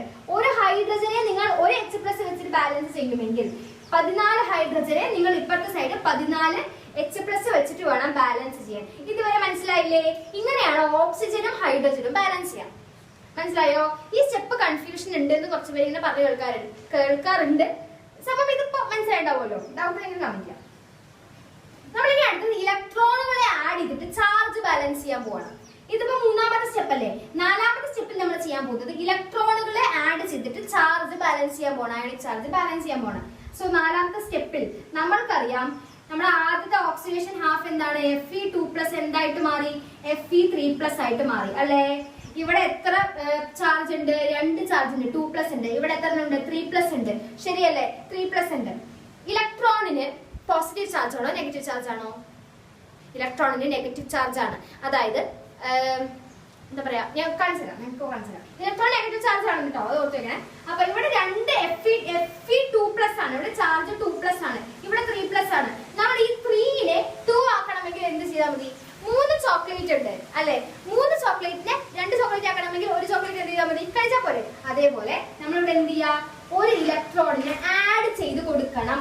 നിങ്ങൾ ശ്രദ്ധിക്കേണ്ട കാര്യം എന്ന് പറയുന്നത്, നിങ്ങൾ ഒരിക്കലും 3 ഇലക്ട്രോൺ ഉണ്ട്, നമ്മൾ അതിനെ 2 ആക്കണം എന്ന് പറഞ്ഞിട്ട് 3 ഇലക്ട്രോണിന് -2 ഇലക്ട്രോൺ എന്ന് എഴുതാൻ പാടില്ല. കാരണം ഇലക്ട്രോണിന്റെ ചാർജ് എന്താണ്? സോറി ഞാൻ ഒന്നുകൂടെ റിപ്പീറ്റ് ചെയ്യാം. 3 ഇലക്ട്രോൺ ഉണ്ട്, 3 ഇലക്ട്രോണിനെ നിങ്ങൾക്ക് 2 ഇലക്ട്രോൺ ആക്കണമല്ലോ. 2 ഇലക്ട്രോൺ ആക്കണം എന്ന് പറഞ്ഞിട്ട് 3ൽ നിന്ന് ഒരെണ്ണം മൈനസ് ചെയ്തു എന്ന് പറഞ്ഞ് നിങ്ങൾ എഴുതി കഴിഞ്ഞാൽ നിങ്ങളുടെ ഉത്തരം തെറ്റിപ്പോവും. എന്തുകൊണ്ടാണെന്ന് വെച്ച് കഴിഞ്ഞാൽ ഇലക്ട്രോണിന്റെ ചാർജ് നെഗറ്റീവ് ആണ് അല്ലേ. അപ്പൊ ഇവിടെ എന്താണ്? മൈനസ് ആണ് അല്ലേ. അപ്പൊ ഈ മൈനസും കൂടെ പ്ലസ് ആവില്ലേ. അപ്പൊ 3 ഇലക്ട്രോൺ പ്ലസ് 1 ഇലക്ട്രോൺ ആവില്ലേ. അപ്പൊ ടോട്ടൽ 4 ഇലക്ട്രോൺ ആയില്ലേ. 2 ഇലക്ട്രോൺ ആക്കാൻ വേണ്ടി പോയ നമ്മള് ഡബിൾ ആക്കി 4 ഇലക്ട്രോൺ ആക്കിയിട്ട് വരിക എന്ന് പറയുന്നത് മണ്ടത്തരമാണ്. സോ നിങ്ങൾ എന്താ ചെയ്യേണ്ടത്? 1 ഇലക്ട്രോൺ ആഡ് ചെയ്യുക എന്നുകൊണ്ട് ഉദ്ദേശിക്കുന്നത് ഒരെണ്ണം കുറയ്ക്കുക എന്നാണ്.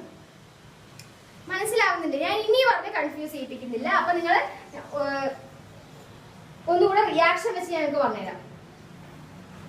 ഇവിടെ Fe2+ ആണ്, 2 ചാർജ് ആണുള്ളത്. ഇവിടെ 3 ചാർജ് ആണുള്ളത്. ഈ 3നെ നമ്മൾ 2 ആക്കണം, എന്നാലേ ചാർജ് ബാലൻസ് ആവുള്ളൂ. 3നെ 2 ആക്കണമെങ്കിൽ 1 ഇലക്ട്രോൺ ആഡ് ആണ് ചെയ്ത് കൊടുക്കേണ്ടത്, മൈനസ് അല്ല. ആഡ് ആണ് ചെയ്ത് കൊടുക്കേണ്ടത്. 1 ഇലക്ട്രോൺ ആഡ് ചെയ്ത് കൊടുത്തു കഴിഞ്ഞാൽ 2 ആയി.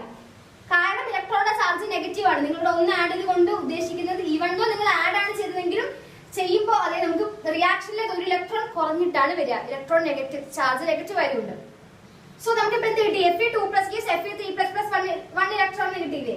ഇനി നിങ്ങൾ അടുത്തത് ചെയ്യേണ്ട കാര്യം നമ്മുടെ രണ്ടാമത്തെ ഇക്വേഷനിൽ reduction half Cr2O7 2- plus 14H+ gives 2Cr3+ plus 7H2O. ശരിയല്ലേ? ഇവിടെ നിങ്ങൾ നോക്കൂ, ഈ ഭാഗത്ത് നിങ്ങളുടെ റൈറ്റ് സൈഡിൽ നിങ്ങൾ നോക്കൂ. ഇവിടെ എത്ര ഇലക്ട്രോൺസ് ഉണ്ട്? എത്ര ചാർജ് ഉണ്ട്? 2 3s are 6 ചാർജ് ഉണ്ട്. അവിടെ മുന്നിൽ 2 ഇല്ലേ? 2 3s are എത്രയാണ്? 6. 6 ആണുള്ളത് അല്ലെ. 6 ചാർജ് ആണ് ഇവിടെ ഉള്ളത്. ഇവിടെയോ ഇല്ലല്ലോ. അപ്പൊ നമുക്ക് ഇവിടെ ബാലൻസ് ചെയ്യണ്ടേ? ഇവിടെ 6 വെച്ച് നമുക്ക് ബാലൻസ് ചെയ്യണ്ടേ? അപ്പൊ നമ്മൾ എന്ത് ചെയ്യണം? 6 ഇലക്ട്രോൺ എന്ത് ചെയ്യണം? ആഡ് ചെയ്ത് കൊടുക്കണം. മനസ്സിലായോ? ഇവിടെ എങ്ങനെ 6 വന്നത് മനസ്സിലായില്ലേ? 2 3s are 6 ആണ്, അതുകൊണ്ടാണ് നമ്മൾ 6 ആഡ് ചെയ്ത് കൊടുത്തത്. അപ്പൊ നമ്മുടെ ഇക്വേഷൻ എങ്ങനെയായിട്ട് മാറി? Cr2O7 2- plus 14H+ plus 6 electron gives 2Cr3+ plus 7H2O എന്നായിട്ട് മാറി അല്ലെ. ഇനി നിങ്ങൾക്ക് അടുത്തത് എന്താ ചെയ്യാൻ പറ്റുക? നമ്മൾക്കറിയാം നമ്മൾ ഈ ഒറ്റ റിയാക്ഷനെയാണ് 2 ആയി മുറിച്ചത് അല്ലെ.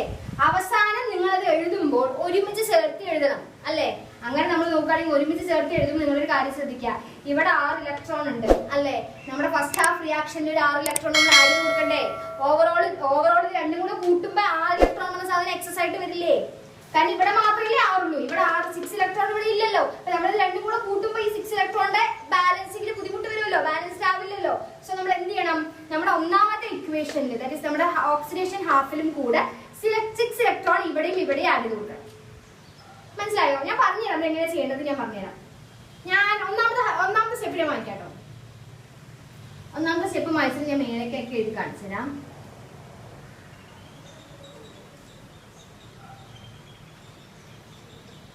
ഓക്കെ, നമുക്കിപ്പോ ഇങ്ങനെയല്ലേ ഉള്ളത്. നമ്മൾ ഇതിന് എന്ത് ചെയ്യണം? 6 വെച്ചിട്ട് ആഡ് ചെയ്തിട്ട് എഴുതണം അല്ലെ. അപ്പൊ നമ്മുടെ അഞ്ചാമത്തെ സ്റ്റെപ്പ് എന്തായിട്ട് മാറും? 6fe2 plus gives 6fe3 plus ഈ 6 എന്ന് പറഞ്ഞ സാധനം ഞാൻ റൈറ്റ് സൈഡും ആഡ് ചെയ്തു, ലെഫ്റ്റ് സൈഡും ആഡ് ചെയ്തു. എന്തിനു വേണ്ടിയിട്ടാണ് ഞാൻ ആഡ് ചെയ്തത്? ഈ ഇതിൽ കാണുന്ന ഇതുമായിട്ട്, അതായത് നമ്മുടെ Cr2O7 ആ ഒരു ഇക്വേഷനുമായിട്ട് ഫേവർ ചെയ്യാൻ, അല്ലെങ്കിൽ അതും ഇതും കൂടെ ചെയ്യുമ്പോൾ ഒരുമിച്ച് കിട്ടുന്ന ഇക്വേഷൻ ബാലൻസ് ചെയ്യാൻ വേണ്ടിയിട്ടാണ് ഞാൻ ഇതിൽ ആഡ് ചെയ്ത് കൊടുത്തത്.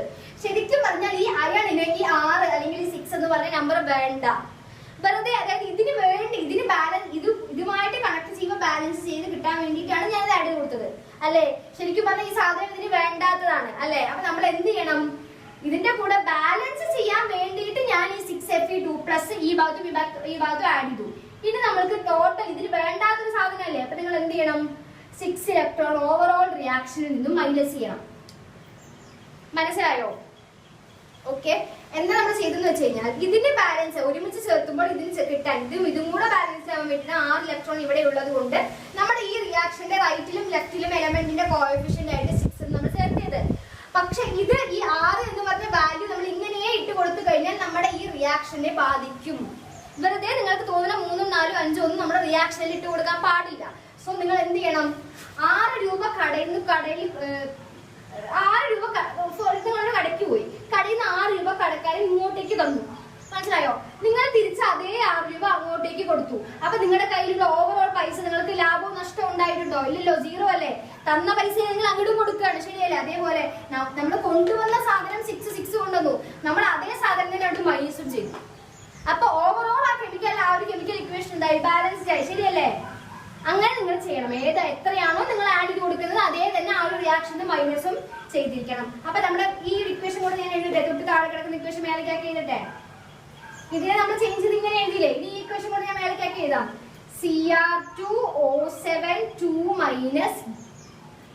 2 minus plus 14H plus 6 electron gives 2Cr3 plus 7H2O. ഒന്നുമില്ല, ഈ ബാക്കിയുള്ള ഈ സ്റ്റെപ്പ് അതേപോലെ തന്നെ, ഒരു മാറ്റമില്ല. മേലെ മാത്രം നമ്മൾ ഇത് ബാലൻസ് ചെയ്യാൻ വേണ്ടി 6 ആഡ് ചെയ്തു, 6 മൈനസും ചെയ്തു. ഇതുവരെയുള്ള സ്റ്റെപ്പ് മനസ്സിലായില്ലേ? മനസ്സിലായിണ്ടാവുമല്ലോ. ഇത് നിങ്ങൾക്ക് നോക്കുമ്പോൾ അറിയാം. ഞാൻ ഈ ടോപ്പിൽ നിന്ന് മാറ്റിയാണ്, അത് ക്വസ്റ്റ്യൻ ആണ്. ഓക്കെ, ഇത് നിങ്ങൾ നോക്കുമ്പോൾ അറിയാം.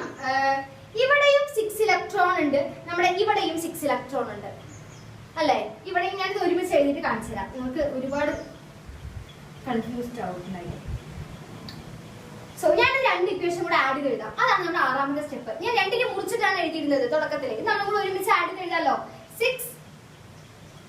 6fe2 പ്ലസ് ഇതിലെ Cr2O7 2 minus plus 14H plus 6 electron gives ഇവിടുത്തെ right side 6fe3 plus 6 electron plus 2Cr3 plus 7H2O. മനസ്സിലായോ? ഇനി നിങ്ങൾക്ക് ഇതിൽ എന്താ ചെയ്യാൻ പറ്റുക? നമ്മുടെ ലെഫ്റ്റ് സൈഡും 6 ഇലക്ട്രോൺ ഉണ്ട്, റൈറ്റ് സൈഡും 6 ഇലക്ട്രോൺ ഉണ്ട്. ക്യാൻസൽ ചെയ്യാൻ പറ്റും അല്ലെ. ബാക്കി ഇക്വേഷൻസ് ഫൈനലൈസ് ചെയ്തിട്ട് ഞാൻ ഇക്വേഷൻ എഴുതട്ടെ. 6fe2 plus Cr2O7 2 minus plus 14H plus gives 6fe3 plus 2Cr3 plus 7H2. 3 മാർക്കിനെ ചോദിക്കുക. ഇത്രയും നേരം പറഞ്ഞ കാര്യം നിങ്ങൾ 2 തവണ വെച്ചിട്ട് വീഡിയോ ഒന്ന് കണ്ടു നോക്കുക. എന്നിട്ടും നിങ്ങൾക്കൊന്നും മനസ്സിലാവുന്നില്ല എന്നുണ്ടെങ്കിൽ ചാനൽ നമ്മുടെ ഗ്രൂപ്പിൽ വന്ന് ഡൗട്ട് ഉണ്ടെങ്കിൽ ചോദിക്കാം, എന്നാലും ഞാൻ നിങ്ങൾക്ക് പറഞ്ഞു തരാം. എന്നിട്ടും നിങ്ങൾ മനസ്സിലായില്ലെങ്കിൽ ജസ്റ്റ് ലീവ് ഇറ്റ്. 3 മാർക്കാണ്. നമ്മൾ 3 മാർക്കിന് വേണ്ടി 30 മണിക്കൂർ പഠിക്കേണ്ട കാര്യമൊന്നുമില്ല. 3 മാർക്കിന് വേണ്ടി നിങ്ങൾ ഇരുന്ന് പഠിക്കുമ്പോൾ വാല്യൂബിൾ ആയിട്ടുള്ള 7-8 മാർക്ക് അവിടെ ലോസ് ആയി പോകും. കുറെ തവണ കണ്ടു നോക്കുക, എഫേർട്ട് ഇടുക. വെറുതെ സ്കിപ്പ് ചെയ്ത് കളയണമെന്നല്ല ഞാൻ പറയുന്നത്. കഷ്ടപ്പെട്ടിട്ട് ചെയ്ത് നോക്കുക, സമയം എടുക്കുക. അതും പറഞ്ഞ് 24 മണിക്കൂറും ഈ ഒരു 3 മാർക്കിന് വേണ്ടി ഇരുന്ന് കളയരുത്, മണ്ടത്തരം കാണിക്കരുത്. എന്റെ അടുത്ത് ഡൗട്ട് ഉണ്ടെങ്കിൽ കമന്റ് ചെയ്ത് ചോദിക്കുക, ഗ്രൂപ്പിൽ ചോദിക്കുക, എന്ത് വേണമെങ്കിലും നിങ്ങൾക്ക് ചെയ്യാം. ഡൗട്ട് ഞാൻ ഇനിയും ക്ലാരിഫൈ ചെയ്ത് തരും. എന്നിട്ടും ഒന്നും കത്തുന്നില്ല എന്നുണ്ടെങ്കിൽ ജസ്റ്റ് 3 മാർക്കാണ്, പോയാലും കുഴപ്പമില്ല, വിടാം. നമുക്ക് നമ്മുടെ റിഡോക്സിൽ തന്നെ ഒരു ടൈപ്പ് ഓഫ് ഇലക്ട്രോൺ ബാലൻസിങ് ഞാൻ നേരത്തെ പറഞ്ഞു. കുറച്ച് പേർക്ക് കത്തിയിട്ടുണ്ടാവും, കുറച്ച് പേർക്ക് കത്തിയിട്ടുണ്ടാവില്ല. സോ നെക്സ്റ്റ് കാറ്റഗറി അല്ലെങ്കിൽ അത് അല്ലെങ്കിൽ ഇത് എന്നാണ് ചോദിക്കുക. ഏതെങ്കിലും ഒന്ന്, ബാലൻസിങ് 2 തരത്തിൽ ഏതെങ്കിലും ഒന്ന്. സോ അത് നമ്മൾ നോക്കി. ഇത് വളരെ വളരെ എളുപ്പമാണ്. ഇത് എല്ലാവർക്കും കത്തേണ്ടതാണ്, കത്തണം. സോ മേ ബി ഇത് ചോദിച്ചാൽ നിങ്ങളുടെ ഭാഗ്യമാണ് അല്ലേ. അപ്പൊ നിങ്ങൾ കൃത്യമായിട്ട് മനസ്സിലാക്കി വെക്കുക. ജസ്റ്റ് ഒന്നുമില്ല, ഓക്സിഡേഷൻ ചെയ്ത് റിഡക്ഷൻ ചെയ്തത് മാത്രം കണ്ടുപിടിക്കുക. ഓക്സിഡൈസിങ് ഏജന്റ്, റെഡ്യൂസിങ് ഏജന്റ് കണ്ടുപിടിക്കാം. ഞാൻ വൃത്തിക്ക് പറഞ്ഞുതരാം. H2S plus Cl2 gives 2HCl plus S, sulphur S. Okay, ഇതിന്ന് നമുക്ക് ഓരോന്നിന്റെയും ഇൻഡിവിജ്വൽ ആയിട്ട് കണ്ടുപിടിക്കാം. അതായത് ഓക്സിഡേഷൻ നമ്പർ കണ്ടുപിടിക്കാം. ഹൈഡ്രജന്റെ ഓക്സിഡേഷൻ നമ്പർ എത്രയാണ്? ഹൈഡ്രജന്റെ ഓക്സിഡേഷൻ നമ്പർ എത്രയാണ്? +1 അല്ലേ? +1 ആണ് ഹൈഡ്രജന്റെ മാത്രം. ഹൈഡ്രജൻ എന്ന് പറഞ്ഞാൽ ഉദ്ദേശിക്കുന്നത് H ആണ്. ഇവിടെ H2 ആണ്. ഹൈഡ്രജന്റെ മാത്രം ഓക്സിഡേഷൻ നമ്പർ ആണ് +1 എന്ന് പറയുന്നത്. ഇവിടെ എത്ര ഹൈഡ്രജൻ ഉണ്ട്? 2 ഹൈഡ്രജൻ ഇല്ലേ? അത് നമുക്ക് എന്തായിട്ട് മാറും? +2 ആയിട്ട് മാറും. മനസ്സിലായോ? അടുത്തത് സൾഫർ ആണ് അല്ലെ. നമ്മൾക്കറിയാം ഓവറോൾ ഒരു കോമ്പൗണ്ടിന്റെ ഓക്സിഡേഷൻ നമ്പർ എന്തായിരിക്കണം? ന്യൂട്രൽ ആയിരിക്കണം. അതായത് ഇവിടെ -2 വന്നാൽ അപ്പുറത്ത് +2 വരണം, ഇവിടെ +2 വന്നാൽ അവിടെ -2 വരണം. അങ്ങനെയാണ്, എന്നാലേ ന്യൂട്രൽ ആവുള്ളൂ. അവിടെ ഇപ്പൊ എന്താ വന്നിരിക്കുന്നത്? +2 അല്ലേ വന്നിരിക്കുന്നത്. അപ്പൊ സൾഫർ എന്തായിരിക്കും? ന്യൂട്രൽ ആവണമെങ്കിൽ എന്ത് വരണം? അവിടെ -2 വരണം. ശരിയല്ലേ? -2. ഓക്കെ, ക്ലോറിന്റെ, വെറും ക്ലോറിന്റെ നമ്മൾ നോക്കാൻ പാടില്ല. ബിക്കോസ് ഇവിടെ എന്താണുള്ളത്? ക്ലോറിൻ മോളിക്യൂൾ ആണുള്ളത്, Cl2 ആണുള്ളത്. മോളിക്യൂൾ ആയിട്ട് ഇരിക്കുന്ന ഏതൊരു സാധനത്തിന്റെയും അല്ലെങ്കിൽ ഒറ്റയ്ക്ക് കാണുന്നത് മോളിക്യൂൾ ആയിട്ട് Cl2ന്റെ അതിന്റെ ഓക്സിഡേഷൻ നമ്പർ എത്രയാണ്? 0 ആണ്. മനസ്സിലായോ? ഓക്കെ, അപ്പൊ ഇത് കിട്ടിയില്ലേ? ഇനി ഇക്വേഷന്റെ റൈറ്റ് സൈഡിലേക്ക് കിടക്കാം. റൈറ്റ് സൈഡിലേക്ക് കിടക്കുമ്പോൾ ക്ലോറിന്റെ ഇവിടെ എന്താ? ക്ലോറിന്റെ ഇൻഡിവിജ്വലി ക്ലോറിന്റെ എത്രയാണ്? -1 ആണ് അല്ലേ. ഇവിടെ -1 ആണെങ്കിൽ ഓവറോൾ എന്തായിരിക്കണം? ന്യൂട്രൽ ആയിരിക്കണ്ടേ. ഇപ്പൊ ഹൈഡ്രജൻ എന്തായിരിക്കും? +1 ആയിരിക്കില്ലേ. സൾഫർ ഒറ്റയ്ക്കല്ലേ കിടക്കുന്നത്. ഒറ്റയ്ക്ക് കിടക്കുന്ന സാധനങ്ങൾക്കൊക്കെ എന്തായിരിക്കും? 0 ആയിരിക്കും. ഇതിൽ നിന്ന് നമുക്ക് ചില കാര്യങ്ങളൊക്കെ മനസ്സിലാക്കാം അല്ലെ. ക്ലോറിൻ 0യിൽ നിന്നും -1 ആയി മാറി അല്ലേ. ക്ലോറിൻ 0യിൽ നിന്നും -1 ആയിട്ട് മാറി. ഇതാണ് നമ്പർ ലൈൻ. 0 -1 1 അല്ലെ. 0യിൽ നിന്നും -1 ആയിട്ട് മാറി എന്നതുകൊണ്ട് എന്താ ഉദ്ദേശിക്കുന്നത്? കുറഞ്ഞു എന്നല്ലേ. റെഡ്യൂസ് ആയി, റിഡക്ഷൻ സംഭവിച്ചു അല്ലേ. നമുക്കിവിടെ എന്താ എഴുതാം? റിഡക്ഷൻ എന്ന് എഴുതാം. ഓക്കെ, ഇനി വേറെ എന്താ ഉള്ളത്? സൾഫർ നോക്കാം. സൾഫർ എന്താണ് വന്നിരിക്കുന്നത്? സൾഫർ -2യിൽ നിന്നും സൾഫർ എന്തായിട്ട് മാറി? 0 ആയിട്ട് മാറി. മനസ്സിലായോ? സൾഫർ -2യിൽ നിന്നും സൾഫർ എന്തായിട്ട് മാറി? 0 ആയിട്ട് മാറി. ഓക്കെ, സൾഫർ അപ്പൊ നമ്പർ ലൈനില് ഇവിടെ -2 -1 0. -2 എന്ന് പറഞ്ഞാൽ ചെറുതല്ലേ, അത് 0 ആയിട്ട് മാറി എന്ന് പറഞ്ഞാൽ സംഭവിച്ചു? വലുതായിട്ട് മാറി എന്നല്ലേ അർത്ഥം അല്ലെ. വലുതായി എന്നാണ് അർത്ഥം, കൂടി അല്ലെ. അപ്പൊ ഇവിടെ എന്താണ് സംഭവിച്ചിരിക്കുന്നത്? ഏത് പ്രോസസ് സംഭവിച്ചിരിക്കുന്നു? ഓക്സിഡേഷൻ സംഭവിച്ചിരിക്കുന്നു. അപ്പൊ നമുക്ക് ഈ ഒരു റിയാക്ഷൻ തന്നു കഴിഞ്ഞാൽ ഇങ്ങനെ വെച്ച് നമുക്ക് ഓക്സിഡേഷനും റിഡക്ഷനും എളുപ്പത്തിൽ കണ്ടുപിടിക്കാൻ പറ്റും. ശരിയല്ലേ? ഇനി നമുക്ക് അറിയേണ്ടത് എന്താണ്? ഓക്സിഡൈസിങ് ഏജന്റും റെഡ്യൂസിങ് ഏജന്റും അറിയണം അല്ലേ. Okay, oxidising agent. Oxidising agent എന്ന് പറയുന്നത് ഏതിനാണോ റിഡക്ഷൻ സംഭവിച്ചിരിക്കുന്നത് അതാണ് ഓക്സിഡൈസിങ് ഏജന്റ്. വൃത്തിക്ക് കേട്ടോളൂ. ഏതിനാണോ റിഡക്ഷൻ സംഭവിച്ചിരിക്കുന്നത് അതാണ് ഓക്സിഡൈസിങ് ഏജന്റ്. ഇതിൽ ഏതിനാണ് റിഡക്ഷൻ സംഭവിച്ചിരിക്കുന്നത്? Cl2 റിഡക്ഷൻ സംഭവിച്ചിരിക്കുന്നത് അല്ലേ. അപ്പൊ Cl2 ആണ് നമ്മുടെ ഓക്സിഡൈസിങ് ഏജന്റ്. മനസ്സിലായോ? അപ്പൊ ഇനി അടുത്തത് റെഡ്യൂസിങ് ഏജന്റ് കണ്ടുപിടിക്കണ്ടേ? റെഡ്യൂസിങ് ഏജന്റ് എങ്ങനെ കണ്ടുപിടിക്കുക? അപ്പോഴേ ഞാൻ പറഞ്ഞതിന്റെ ഉൾട്ടാ. എങ്ങനെയാ? നേരത്തെ ഞാൻ പറഞ്ഞു ഏതിനാണോ റിഡക്ഷൻ സംഭവിച്ചത് അതാണ് ഓക്സിഡൈസിങ് ഏജന്റ്. അപ്പൊ റെഡ്യൂസിങ് ഏജന്റ് എന്തായിരിക്കും? ഏതിനാണോ ഓക്സിഡേഷൻ സംഭവിച്ചിരിക്കുന്നത് അതാണ് റെഡ്യൂസിങ് ഏജന്റ്. മനസ്സിലായോ? അപ്പൊ ഏതിലാണ് ഓക്സിഡേഷൻ സംഭവിച്ചിരിക്കുന്നത്? ഒരുമിച്ച് എഴുതണം, H2S എന്ന് എഴുതണം. മനസ്സിലായോ? H2Sനാണ് ഓക്സിഡേഷൻ സംഭവിച്ചിരിക്കുന്നത്. അപ്പൊ നമ്മുടെ റെഡ്യൂസിങ് ഏജന്റ് H2S ആണ്. മനസ്സിലായോ? അപ്പൊ ആദ്യം തന്നിരിക്കുന്നതിൽ നമ്മുടെ വാല്യൂസ് ഇട്ട് കൊടുത്തിട്ട് നമ്മൾ ഓരോന്നിന്റെ ഓക്സിഡേഷൻ സ്റ്റേറ്റ്സ് കണ്ടുപിടിക്കുക. വളരെ വളരെ എളുപ്പമാണ്. അതിന്ന് ഓക്സിഡേഷൻ റിഡക്ഷനും റിയാക്ഷനിൽ മാർക്ക് ചെയ്യുക. ഏതിനാണോ റിഡക്ഷൻ സംഭവിച്ചിരിക്കുന്നത് അതാണ് ഓക്സിഡൈസിങ് ഏജന്റ്. ഏതിനാണോ ഓക്സിഡേഷൻ സംഭവിച്ചിരിക്കുന്നത് അതാണ് റെഡ്യൂസിങ് ഏജന്റ്. ഇങ്ങനത്തെ ഈ ഒരു ടൈപ്പ് ഓഫ് ബാലൻസിങ് വന്നു കഴിഞ്ഞാൽ നിങ്ങൾക്ക് എളുപ്പമായിരിക്കും കമ്പാരിറ്റീവ്ലി. അത് വെച്ച് നോക്കുമ്പോൾ എന്തായാലും ഫുൾ മാർക്ക് പഠിക്കണം, ഇംപ്രൂവ്മെന്റിന് എന്നൊക്കെ പറഞ്ഞിരിക്കുന്ന ആൾക്കാർ രണ്ടും പഠിക്കണം. പാസ് ആവുക എന്ന് മാത്രം ലക്ഷ്യമിട്ടിരിക്കുന്ന ആൾക്കാർ ഇത് പഠിക്കുന്നതാണ് ബുദ്ധി എന്ന് എനിക്ക് തോന്നുന്നു. നിങ്ങളുടെ ഇഷ്ടമാണ്, മനസ്സിലായിട്ട് നമുക്ക് നമ്മുടെ നെക്സ്റ്റ് ഇമ്പോർട്ടന്റ് ക്വസ്റ്റ്യനിലേക്ക് കിടക്കാം. നെക്സ്റ്റ് ഇമ്പോർട്ടന്റ് ക്വസ്റ്റ്യൻ എന്ന് പറയുന്നത് പി ബ്ലോക്കിൽ നിന്നാണ്. പി ബ്ലോക്ക് കുറച്ച് വലിയ 4 മാർക്കിൽ ചോദിക്കുന്ന ചാപ്റ്റർ ആണെന്നാണ് എൻ്റെ ഒരു ഓർമ്മ. 4 മുതൽ 5 മാർക്ക് വരെയാണെന്നാണ് എൻ്റെ ഒരു ഓർമ്മ. എൻ്റെ ഓർമ്മ ചിലപ്പോൾ തെറ്റും. അപ്പൊ നിങ്ങൾ വെയിറ്റേജിന്റെ വീഡിയോ ഒന്ന് പോയി കാണാം. സോ ഞാൻ ഇവിടെ എഴുതിയിരിക്കുന്നത് പി ബ്ലോക്കിൽ ഇനി കുറച്ചുകൂടി ഉണ്ട് കേട്ടോ. ബോർഡിലെ സ്ഥലം കഴിഞ്ഞുകൊണ്ടാണ് ഞാൻ നെക്സ്റ്റ് ഇതിൽ പറഞ്ഞുതരാം. ഈ സ്ഥലം കഴിഞ്ഞിട്ട് പറഞ്ഞുതരാം. ആദ്യം പി ബ്ലോക്കിന്റെ കേസിൽ ഇലക്ട്രോണിക് കോൺഫിഗറേഷൻ വൃത്തിയായിട്ട് അറിയിക്കണം. എന്താണ് പി ബ്ലോക്കിന്റെ ഇലക്ട്രോണിക് കോൺഫിഗറേഷൻ? നമ്മുടെ 3ാമത്തെ ചാപ്റ്ററിൽ ഉണ്ടല്ലോ പി ബ്ലോക്കിന്റെ ഓരോന്നിന്റെ ഇലക്ട്രോണിക്. പി ബ്ലോക്കിന്റെ ഇലക്ട്രോണിക് കോൺഫിഗറേഷൻ NS2 NP126. എസിൽ 2 കൊള്ളും, പിയിൽ 1 മുതൽ 6 വരെ കൊള്ളും. അതാണ് NS2 NP126 ആണ് general electronic configuration of P block elements. Okay, അടുത്ത നിങ്ങൾക്ക് ഇമ്പോർട്ടന്റ് ആയിട്ട് അറിഞ്ഞിരിക്കേണ്ട കാര്യം പി ബ്ലോക്കിൽ എങ്ങനെയാണ് അറ്റോമിക് റേഡിയസിൽ വ്യത്യാസം സംഭവിക്കുന്നത്. പി ബ്ലോക്കിൽ നമ്മൾ എലോങ് ദ ഗ്രൂപ്പ് ആണ് കേട്ടോ. എന്ത് വ്യത്യാസം സംഭവിക്കുന്നത്? Along the group atomic radius increases. Along the group atomic radius increases. Just 1 മാർക്കൊക്കെ ചോദിക്കുള്ളൂ. ഇതിപ്പോ 3 മാർക്കിലൊന്നും ചോദിക്കില്ലല്ലോ, നിങ്ങൾക്ക് അറിയുന്ന കാര്യമില്ല. അപ്പൊ just atomic radius along the group P ബ്ലോക്കിൽ എന്ത് ചെയ്യപ്പെടുന്നു? ഇൻക്രീസ് ചെയ്യപ്പെടുന്നു. അടുത്തത് ഇലക്ട്രോ നെഗറ്റിവിറ്റി. ഇലക്ട്രോ നെഗറ്റിവിറ്റിന്റെ കാര്യം ബോറോൺ തൊട്ട് അലുമിനിയം വരെ ആദ്യം ഫസ്റ്റ് എന്ത് ചെയ്യുന്നു? ഡിക്രീസ് ചെയ്യുന്നു. ഏത് വരെ? ഫസ്റ്റ് പി ബ്ലോക്കിന്റെ കേസ് എടുക്കുന്ന electronegativity first decreases from boron to aluminium. Boron മുതൽ അലുമിനിയം വരെ ഡിക്രീസ് ചെയ്തു. And then increases. അത് അലുമിനിയത്തിന് ശേഷം എന്താവുന്നു? ഇൻക്രീസ് ചെയ്യുന്നു. മനസ്സിലായോ? ആദ്യം എന്ത് ചെയ്യുന്നു? First decreases from boron to aluminium and then increases. Okay, ഇത് അടുത്തത് പ്രിപ്പറേഷൻ ഓഫ് ഡൈബോറൈൻ. വളരെ വളരെ ഇമ്പോർട്ടന്റ് ആയിട്ടുള്ള കാര്യമാണ്. അതായത് പി ബ്ലോക്കിനകത്ത് വരുന്ന ഒരു കോമ്പൗണ്ട് ആണിത് അല്ലെ, ബോറോൺ എന്ന് പറയുന്നത്. അപ്പൊ അത് ഉപയോഗിച്ച് നമ്മൾ എങ്ങനെയാണ് ഡൈബോറൈൻ എന്ന് പറഞ്ഞ സാധനം ഉണ്ടാക്കുക. വളരെ വളരെ ഇമ്പോർട്ടന്റ് ആണ്. വിത്ത് സ്ട്രക്ചർ നിങ്ങൾ വൃത്തിയായിട്ട് ചെയ്തിരിക്കണം. സോ പ്രിപ്പറേഷൻ എങ്ങനെയാണെന്ന് നോക്കാം. B2H6 ആണ്. ആദ്യം BF3 നമ്മൾ ലിത്തിയം അലുമിനിയം ഹൈഡ്രൈഡ് വെച്ചിട്ട് ട്രീറ്റ് ചെയ്യാം.